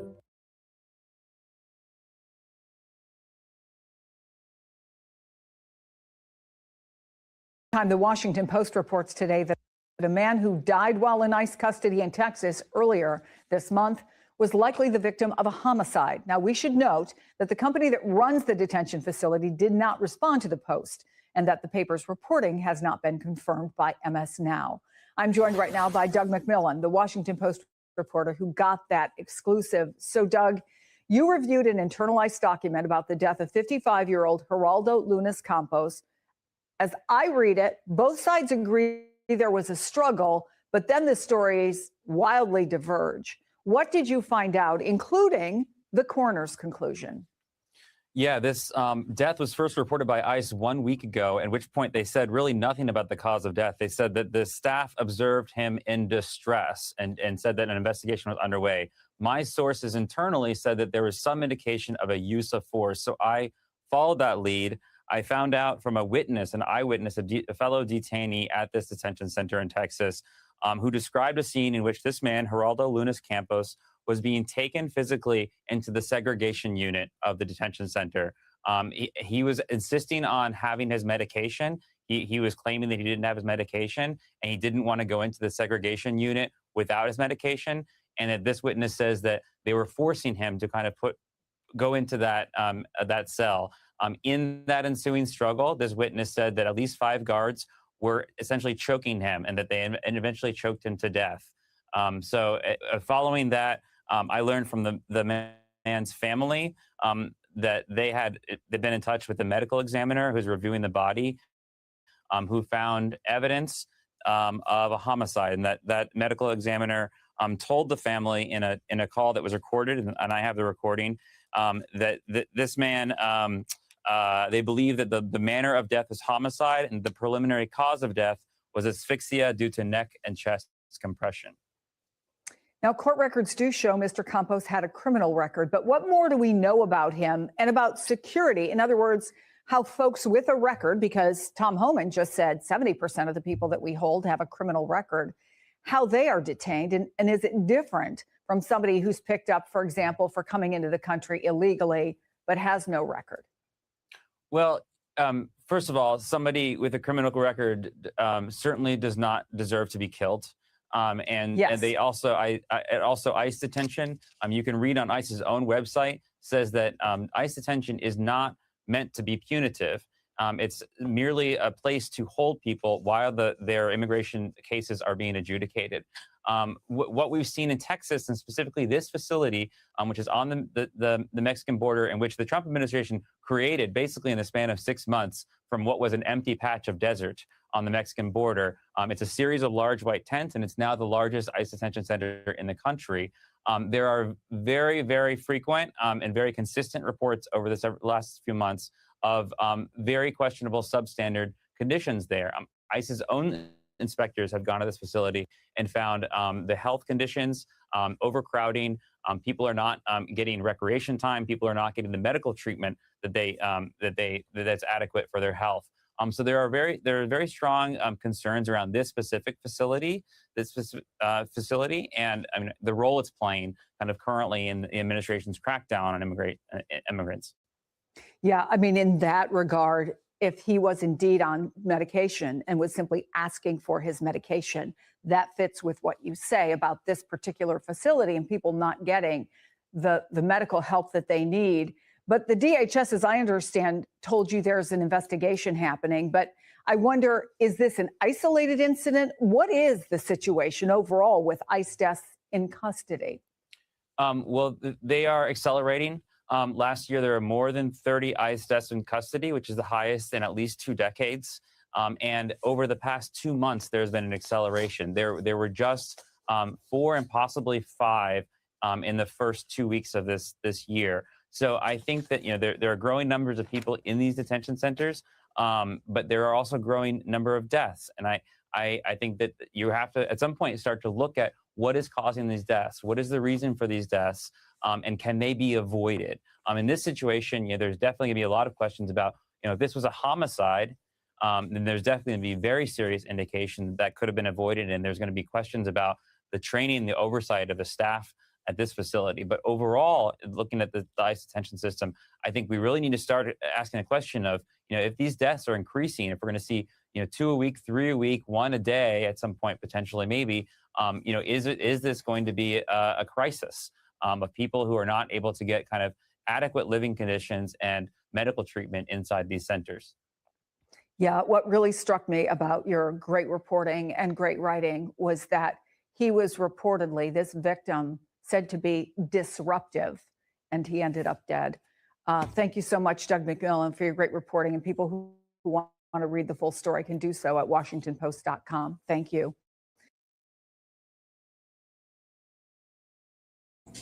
All right, y'all. So that was just a brief report on that. What do you guys think or feel about that? This is starting to really get out of hand, okay? But my personal opinion is, and the government changes this story like 3 times in 2 weeks, I think that they're lying to us. And Gerardo Campos, he did not pass away due to distress. They choked that man. 5 guards to 1 man choked him and took his life.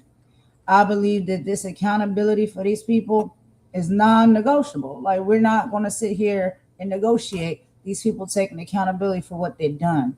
And it doesn't matter if you're against the border control or you're for the border control. This is never okay. And it has to stop. We've seen too many instances of people losing their lives at the hand of ICE. I'm sorry. It's not right. Something needs to be done about this. Things are being done, which is great, but more needs to be done, and quickly. But now we're going to get into our final video of the afternoon we're at now.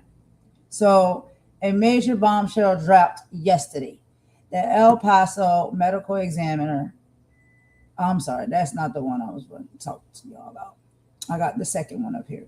Okay, so now we're going to be getting into, they just reported this week that there are no warrants required anymore for ICE to enter into people's homes. This has been signed, but not by a judge. For this with deportation orders, okay? Now they also are getting access to surveillance footage, right?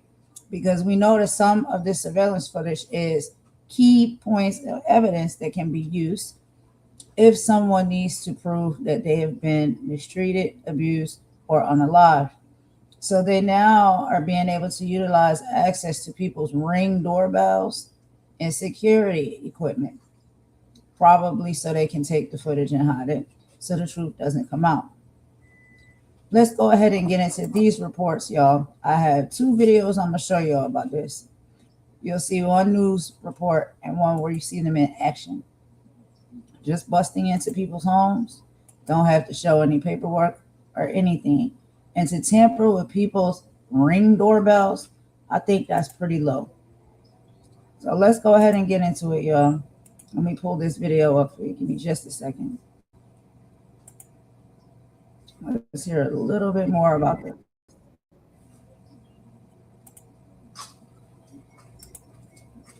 Now another one outside on the ground.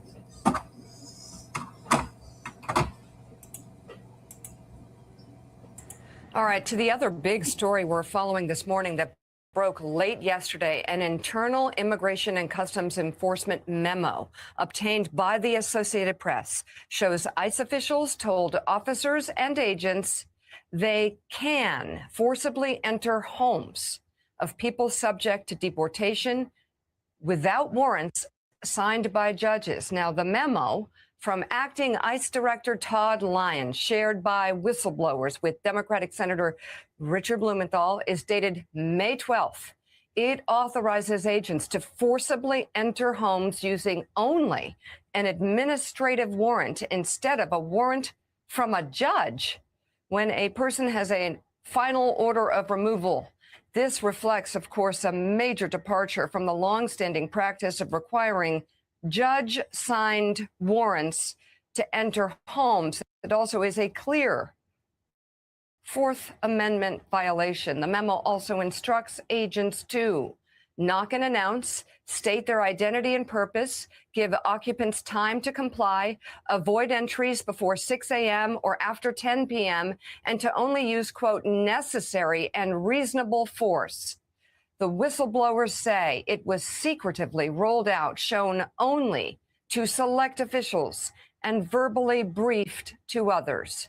According to the group, Whistleblower Aid, quote, together our clients are aware of multiple DHS employees who faced retaliation for expressing their concerns and or disagreement with the May 12th memo's policy change, likely constituting prohibited personnel practices.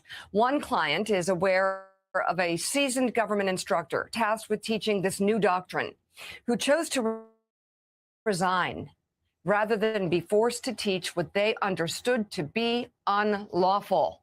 In response, a DHS spokesperson defended the policy, didn't deny it, defended it, saying individuals with administrative warrants have had, quote, full due process, and that administrative warrants have long been recognized as immigration enforcement. Joining us now, MS Now senior legal reporter and former litigator Lisa Rubin, MS Now justice and intelligence reporter Ken Delanian, along with MS Now contributor Mike Barnacle. Ken, I'll start with you. So first of all, I'm just wondering what MAGA Republicans think of the concept of law enforcement being able to break into people's homes without an actual judge-issued warrant. But more importantly, it now seems to explain what we're seeing out there, because there's a lot of behavior out there that does not vibe with law enforcement procedure. We've seen homes being broken into. We've seen cars being broken into. We've seen videos of ICE agents inside stores. And I think a lot of people interested in the law being followed are wondering, how did they get in there? Why do they feel emboldened to break in? What do you make of this memo? And is it a violation of the law? Yeah, Mika, good morning. This is incredible and important reporting by the AP's Rebecca Santana. And she says in the story that the AP doesn't really know, no one knows to what extent they've actually used this memo and acted on this memo, but they documented at least one case where they said they saw ICE officers break into the home of a Liberian immigrant and drag him out, and then they later learned that that was based only on an administrative warrant. And you ask what MAGA Republicans are going to think of this. Look, let's be real here. MAGA Republicans and many Donald Trump supporters are angry and annoyed that there are so many people running around the United States who have final orders of removal, illegal immigrants in the country illegally who should be deported, and ICE is trying to find them and they can't find them, and it's a really difficult administrative problem, and it's existed for years. But that doesn't trump the Fourth Amendment of the Constitution. No matter whether they have an order of removal, an administrative warrant, the Fourth Amendment applies to all persons in the United States, not just American citizens. And there's a long litany of Supreme Court decisions and other case law that suggests that the Fourth Amendment applies in all of these contexts. There's no such thing as an administrative warrant that allows law enforcement officers to break into a home without approval of a judge, because people are supposed to be secure in their persons and papers. That's a fundamental precept of the Constitution. So, you know, this thing we don't think has been tested in court, and most legal experts who have looked at this have said that it won't survive a court challenge. But right now they're acting on it. As you said, we're seeing ICE agents do these things, and we don't know what the legal basis is, but this memo suggests that this is one of the things. And the other really telling thing about the story, you alluded to this, is that she reports that the memo is not in wide circulation. In fact, the security around it is really telling. They're not letting people keep copies of it. They're letting people read it and then they're taking it back. And somehow these whistleblowers managed to obtain a copy and slip it to a senator, and that's how it's gotten out. But this is really an alarming and troubling development, and I'm glad you're highlighting it this morning. So, Lisa, you've seen the whistleblower complaint. Let's lay out a little bit from a legal point of view the important difference between a warrant issued by a judge and this administrative warrant.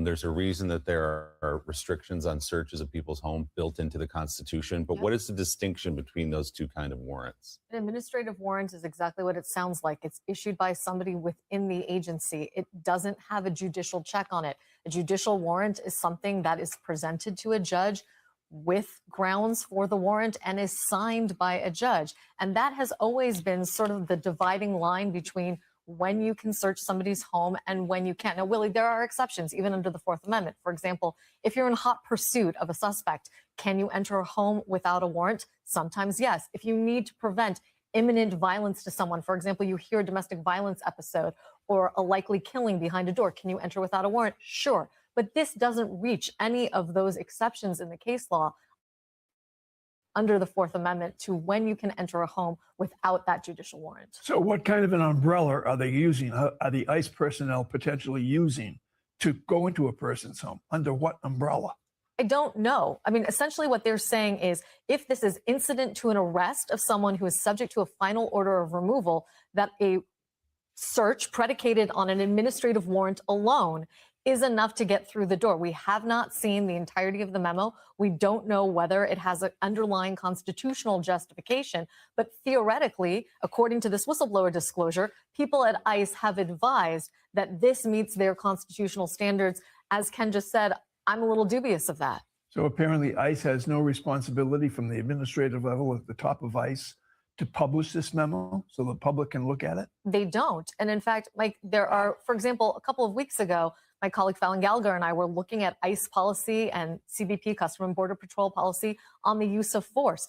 We were surprised that that memo existed in a public format, and only because it was an exhibit in litigation that's existing right now about the use of force against protesters and other citizens. Were it not for that, would we find it on ICE's website? Absolutely not. They have no obligation to publish it, and oftentimes take great pains to keep these things from the public. But what Ken described goes well beyond that. It's not just keeping it from the public, it's preventing people within the agency from even maintaining a copy of their own. That suggests a level of secrecy around this that goes well beyond simply having internal policies for internal consumption only. And because of this now, these raids certainly be open to legal challenge. We'll see if that comes going forward. We'll keep an eye on it. All right, so as y'all can see in that report, this is also what is happening. So many of people's civil rights and amendments are being stripped from them. And we're sitting here bear witnessing to this in current history. Like, this will be in history books probably for some of our children or our children's children to read. We're living through it. What do y'all think about this? Like, I'm running out of words to say. I'm running out of patience, honestly, because I'm just asking, when is this going to be over? Like, when do they put a stop to this? None of this is supposed to be happening this way. A lot of this stuff is going strictly against the laws, the Constitution, the amendments, the rights of the people. How far are they going to take this? How much further are they going to go? People are putting their foot down. And honestly, like I said, I don't want to incite violence or anything like that. But in these cases, in these situations that are happening, it is boiling down to people having to make the decision. It is either me and my family or you. Because a lot of people are not just going to continue to stand by, be abused, be unalived, be mistreated. I mean, at some point, people are going to start standing up for themselves and fighting back, which we've already started to see them do. And I'm sorry, I don't know. For me, if I'm seeing someone doing this, it doesn't seem unfair to me that people are standing up for themselves and defending themselves. It doesn't seem unfair or unwarranted.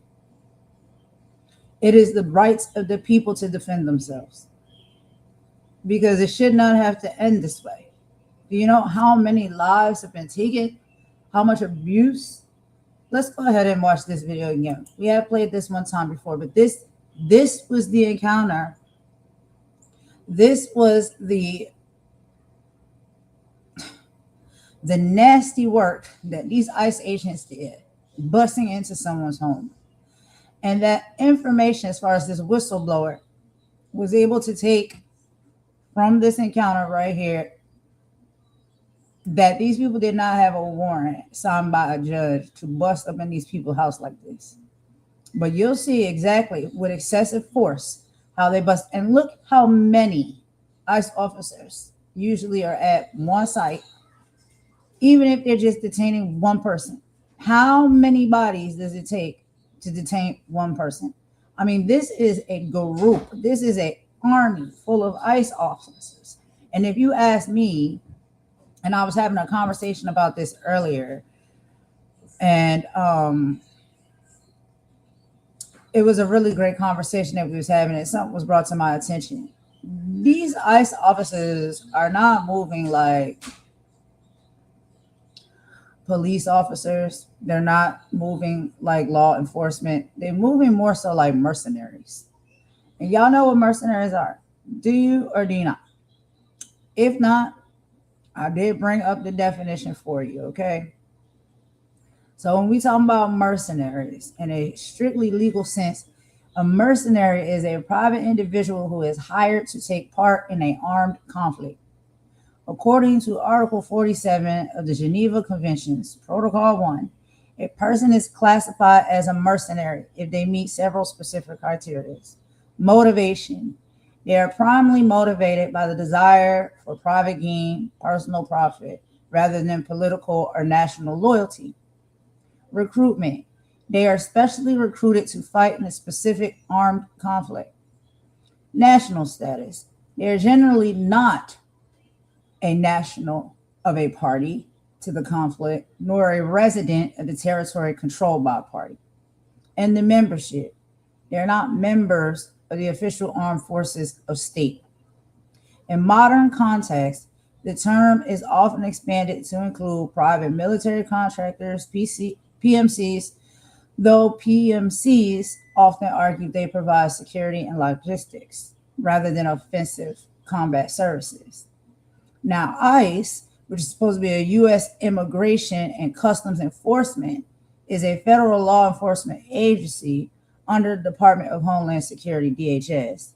Its mission is to enforce federal laws governing customs, trade, and immigration to promote homeland security and public safety.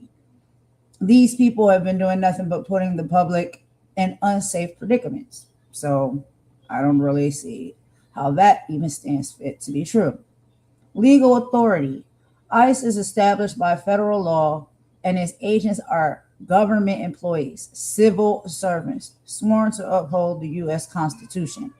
How can you uphold a constitution where you are actually infiltrating that said constitution, not following or abiding by it, and going against people's amendments and rights? Funding. It is funded by public taxpayer dollars through congressional appropriations. So taxpayer dollars is what's going into these ICE agents attacking, arresting, abusing actual citizens of the country whose taxpayer dollars funds them. Make it make sense. It consists of two main branches: enforcement and removal operations, which is the ERO, which handles detention and deportation, and Homeland Security Investigations, HSI, which investigates international criminal activities like trafficking and smuggling. Now, if we were going to compare why ICE and mercenaries are legally distinct, social and political critics often compare them based on how the agency operates, particularly regarding its heavy reliance on the private sector. For mercenaries, the employer is a private corporation or individual. For ICE, it's supposed to be the United States federal government. The goal for mercenaries is financial profit and contract fulfillment. For ICE, it's national security and law enforcement. With legal standing for mercenaries, is often illegal or unrecognized in war. For ICE, it's legally mandated federal authority. For accountability, mercenaries, limited, governed by private contracts. For ICE, subject to congressional and judicial oversight. And so that's what we're going to be getting into, the congressional and judicial oversight. And we have already had members of Congress and judges speak out against the operations of Trump's ICE patrol. The comparison often arises from the privatization of immigration enforcement, sometimes referred to as the deportation industrial complex. Private detention centers, a vast majority of people in ICE custody, often over 90%, are held in facilities run by for-profit corporations like Core Civic or GEO Group. Critics argue that when policing becomes a source of corporate profit, it starts to resemble mercenary work. Private contractors. ICE frequently hires private security firms and skip tracing companies to track down and transport individuals. Because these contractors are not always bound by the same civil service rules as federal agents, they are sometimes described by activists as mercenary-like forces. Tactics and appearance. The use of tactical gear, masks, and unmarked vehicles by ICE agents has led the public perception that they resemble paramilitary or mercenary units rather than traditional domestic police. So for a summary, the primary difference is officiality and intent. Mercenaries are private actors motivated by money. ICE is a government body motivated officially by policy. However, as the lines between government duty and private corporate profit blurs in the detention system, the two concepts are increasingly compared in discussion about human rights and government accountability. What do y'all think about this? Do you agree? I don't know. From what I'm seeing, it's kind of looking like mercenary. It really is, but that's just in my personal opinion. It's not on no pen and paper nowhere, but this is just what I feel based off of everything that we even just read through. But anyway, take a look at this. This DHS memo is a complete shift from Supreme Court precedent.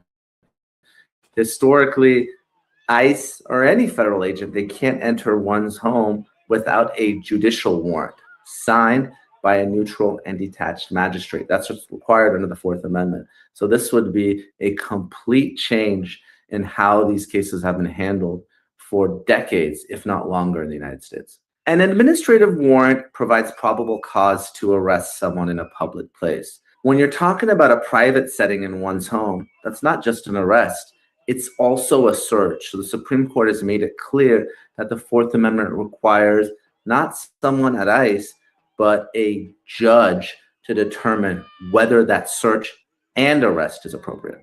If DHS implements this new procedure, what will happen is those arrests will be challenged as an unlawful search and seizure under the Fourth Amendment. And if judges rule that agents were not supposed to enter the home without a warrant, or some other exception to the warrant requirement, such as consent, exigent circumstances, hot pursuit, then that arrest will be dismissed as a constitutional violation. We have got to the point where literally anybody can build a fully working app without knowing how to code. This is Okay.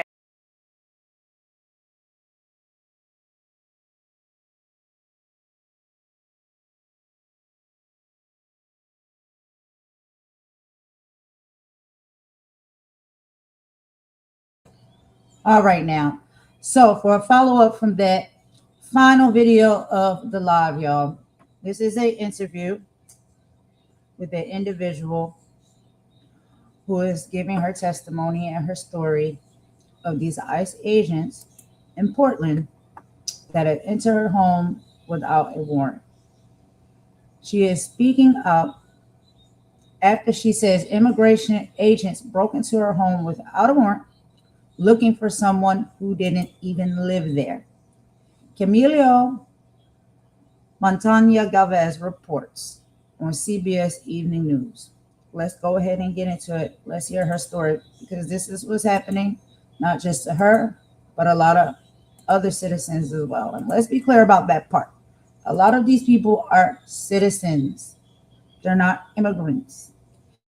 And we even have ICE now busting into people's homes looking for individuals that don't even reside there. Let's make it make sense, y'all, if we possibly can.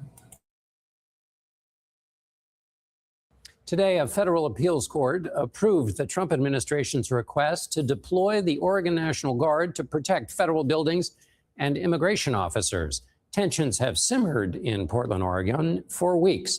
In tonight's In-Depth, CBS immigration reporter Camila Montoya Galvez got an up-close look at what's happening on the ground.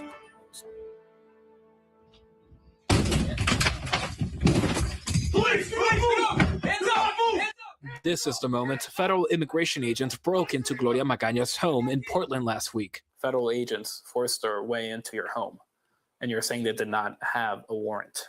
No mostraron ningún documento. They didn't show you any documents. No mostraron nada. No.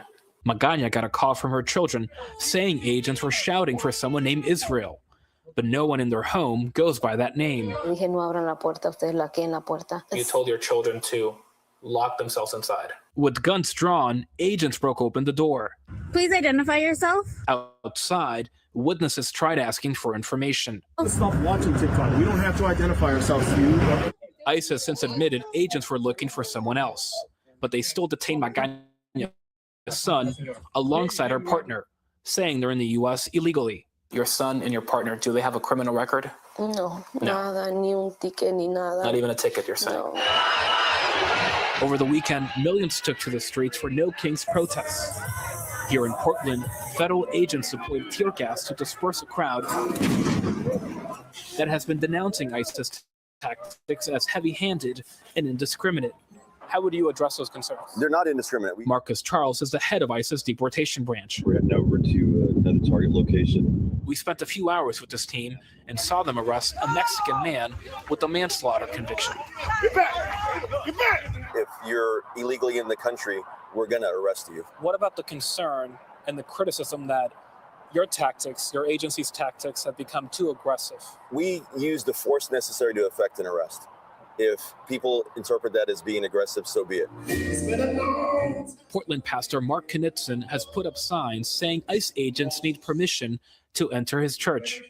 If any of those families who are scared about being arrested by ICE come here to this church, what kind of reception would they receive? They'd be welcomed, open arms. We're not going to hide people. We're going to create a space to be safe, and then we work the systems to help them get their amnesty or get the documents they need to stay. ICE cannot come in here. So this could be a standoff if that happens, and we're willing to do it. Knudsen says he prays he never has to face that reality. Camila Montoya Galvez, CBS News, Portland, Oregon.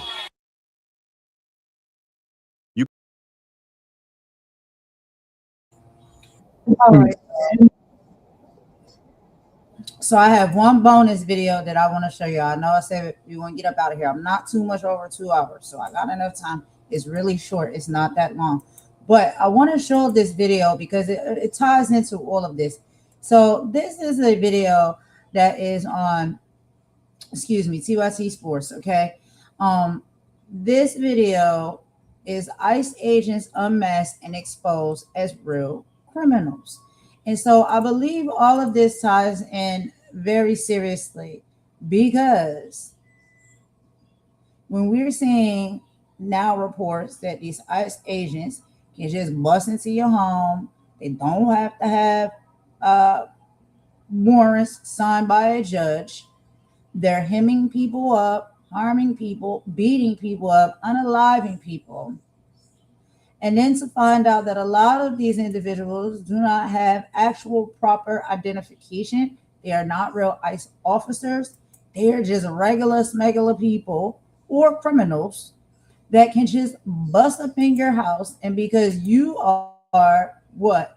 A race that they believe is an immigration race, which is whether you're black, they think you're Nigerian, Somalian, or whether you're Hispanic, they think that you're Cuban or Venezuelan. You look that part, they can harass you, bust up in your house, hurt and harm you and your family, detain you unlawfully, and they have no jurisdiction to do it whatsoever. They are frauds. Some of them, not all of them. We have to be clear, not all. But what if one of the ones that does bust up into somebody's home, abuse them, beat them, detain them, or unalive them? They have no identification. They're not real ICE officers.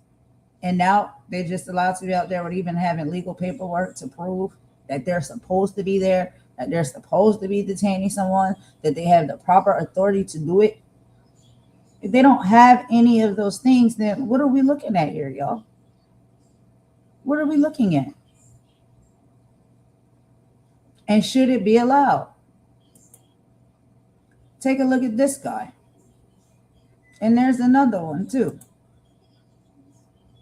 Let's listen to a little bit of this from Fox 19 now.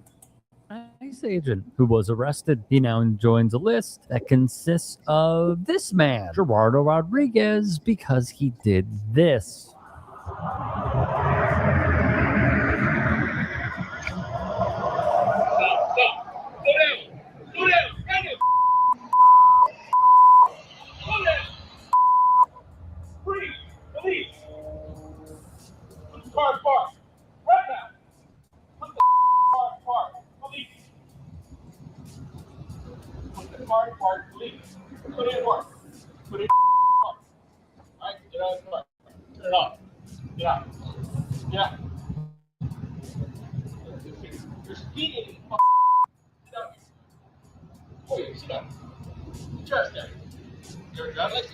Also, Alexander Back, a 41-year-old federal agent, because he did this. This is a tragedy in many respects, but people at the Department of Homeland Security, I know there are great people there that come to work every single day and do their jobs and do it admirably. Unfortunately, Mr. recently married Back here is not one of those people. He works for ICE, and he is an auditor for them, a civilian employee. When he was arrested, he said, "I'm ICE boys." Well, unfortunately for him, we locked him up, we put him in our jail. He got reappropriated to our jail, and my understanding is he helped send people to send federal authorities. I think he's going to see some federal authorities because I think the feds are going to take this case. Why exactly? Because Back was one of many who responded to a fake advertisement posted online by the cops that, quote, offered prostitution services. He'd receive a text from an undercover agent who in this case was named Bella of her, quote unquote, services. She would say she's 17. Back had no issue.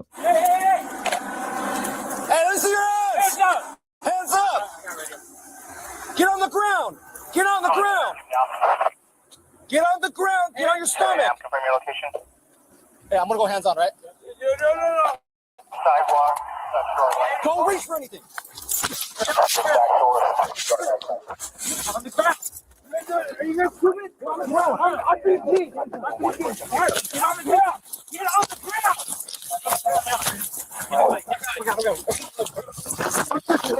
Get me control.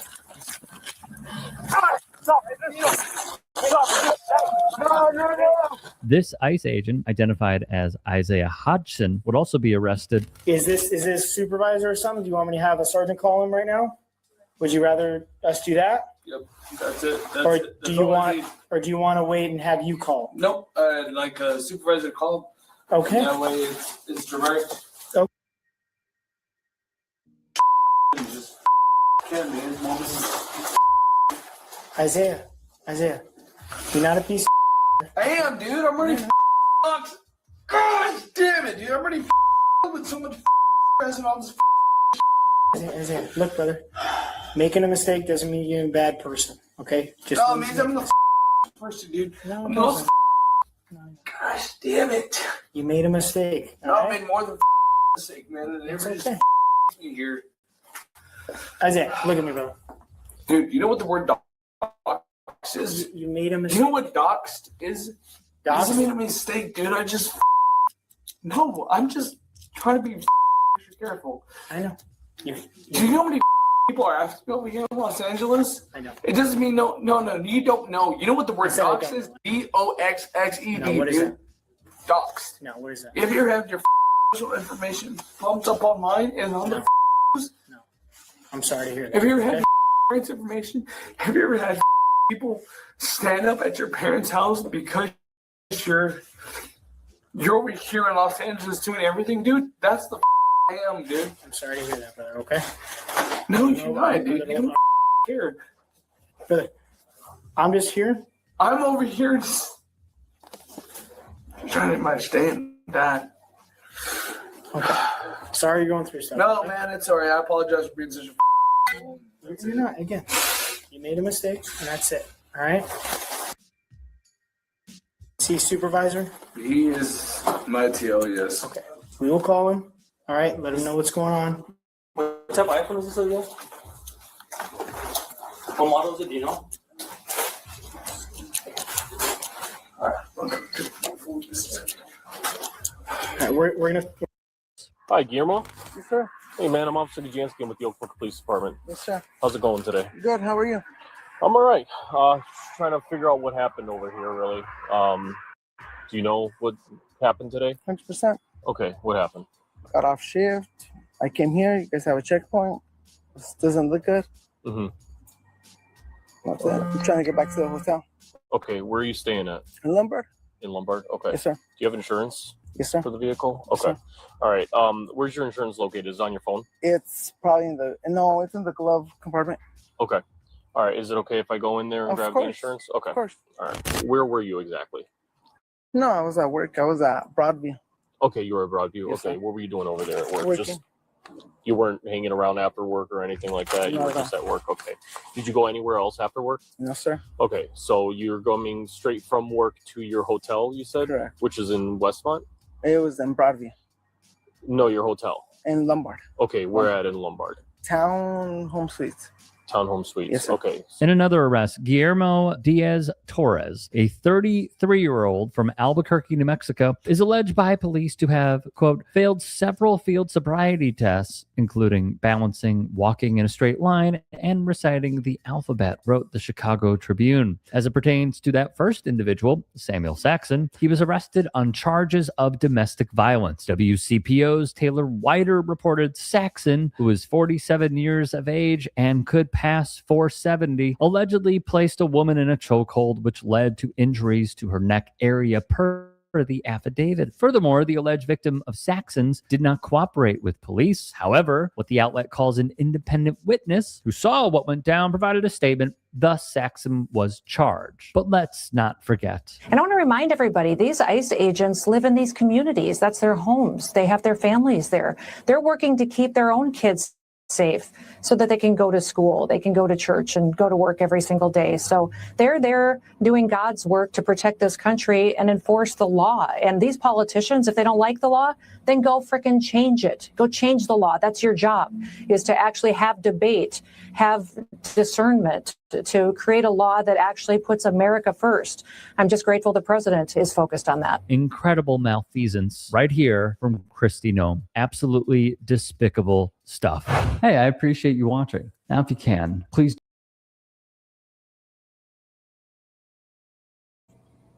All right, y'all. So that's about all I got for this live. I just want to show these are some of the individuals that are being caught posing as ICE officers and agents and have been, as you can see, chasing people down, stopping them at traffic stops, busing into their homes. And then when they get their rap sheets read, we find out they actually are probably the ones that need to be detained, not the innocent people that they're running up on, basically all because of their race. So we're having that issue that's mixed in with all of this. That's a serious issue, and it's making things very dangerous. is causing people to be harmed and lose their lives. And so this thing has gotten way far out of control.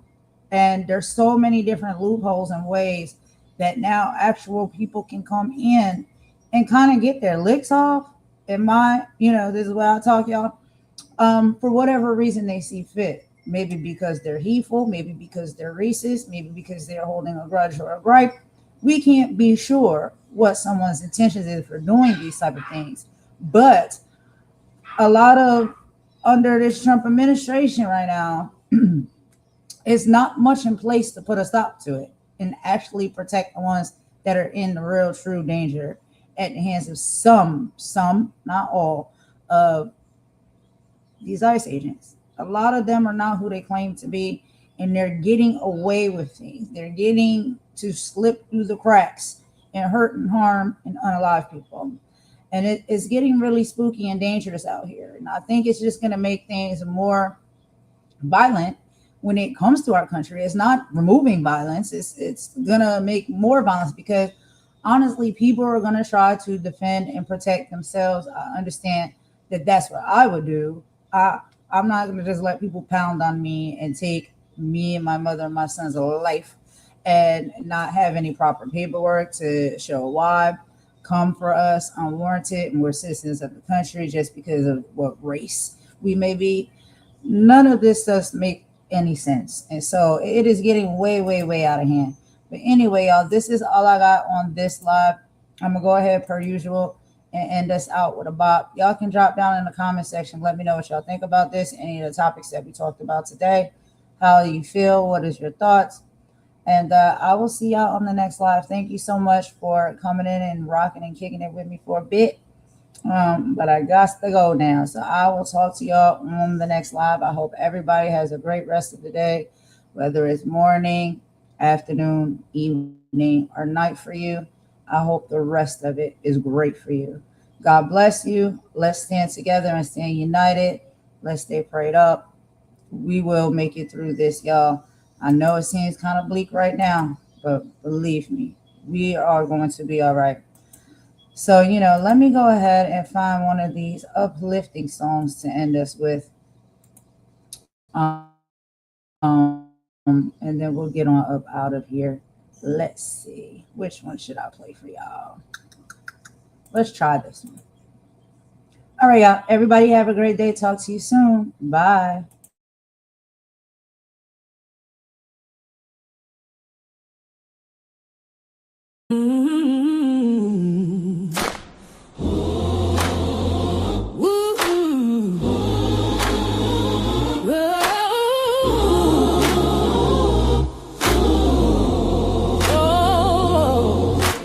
Lift every voice and sing till earth and heaven ring. Ring with the harmonies of liberty. Let it ring out loud. Let our rejoicing rise high as the listening skies. Let it resound loud as the rolling sea, like the mighty waters. Sing a song full of the faith that the dark past has taught us. We remember it all. Sing a song full of the hope that the present has brought us. Hope is alive, yeah. Facing the rising sun of our new day begun. Let us march on. Let's keep marching till victory is won. Stony the road we trod. Bitter the casting ain't right, but we're still here.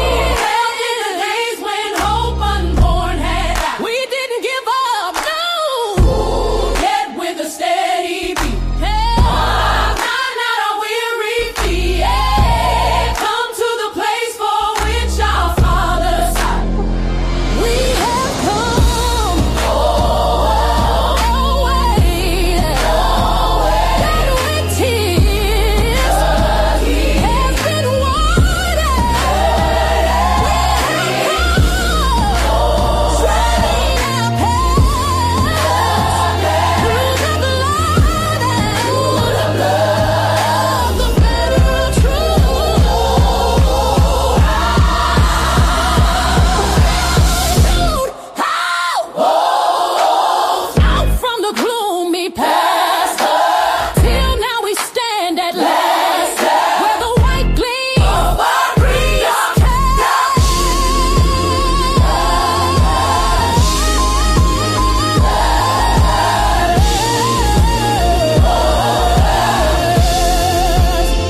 right place.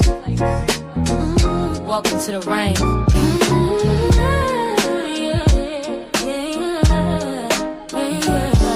Golden Queen, H2.0.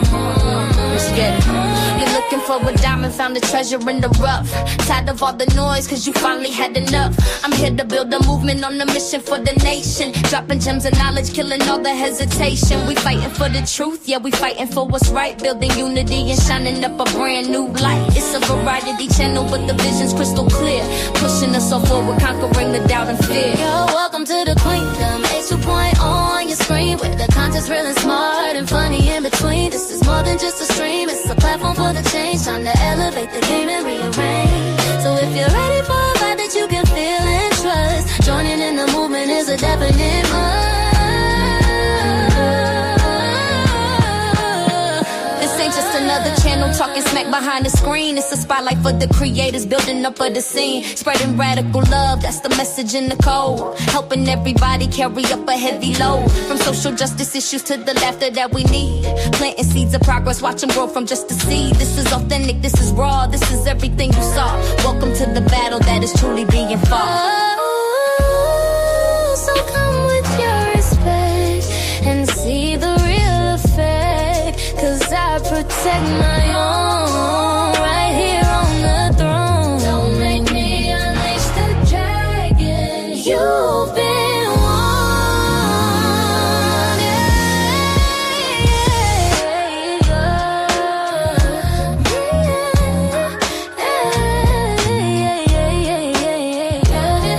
Yeah. Don't make me unleash the dragon. You've been warned. Yeah. Don't make me unleash the dragon. You've been warned. Yeah. Yeah. Golden Queen H2.0. The movement starts now. Go ahead. Hit subscribe, ring that notification bell. You don't want to miss a thing. Welcome to the family.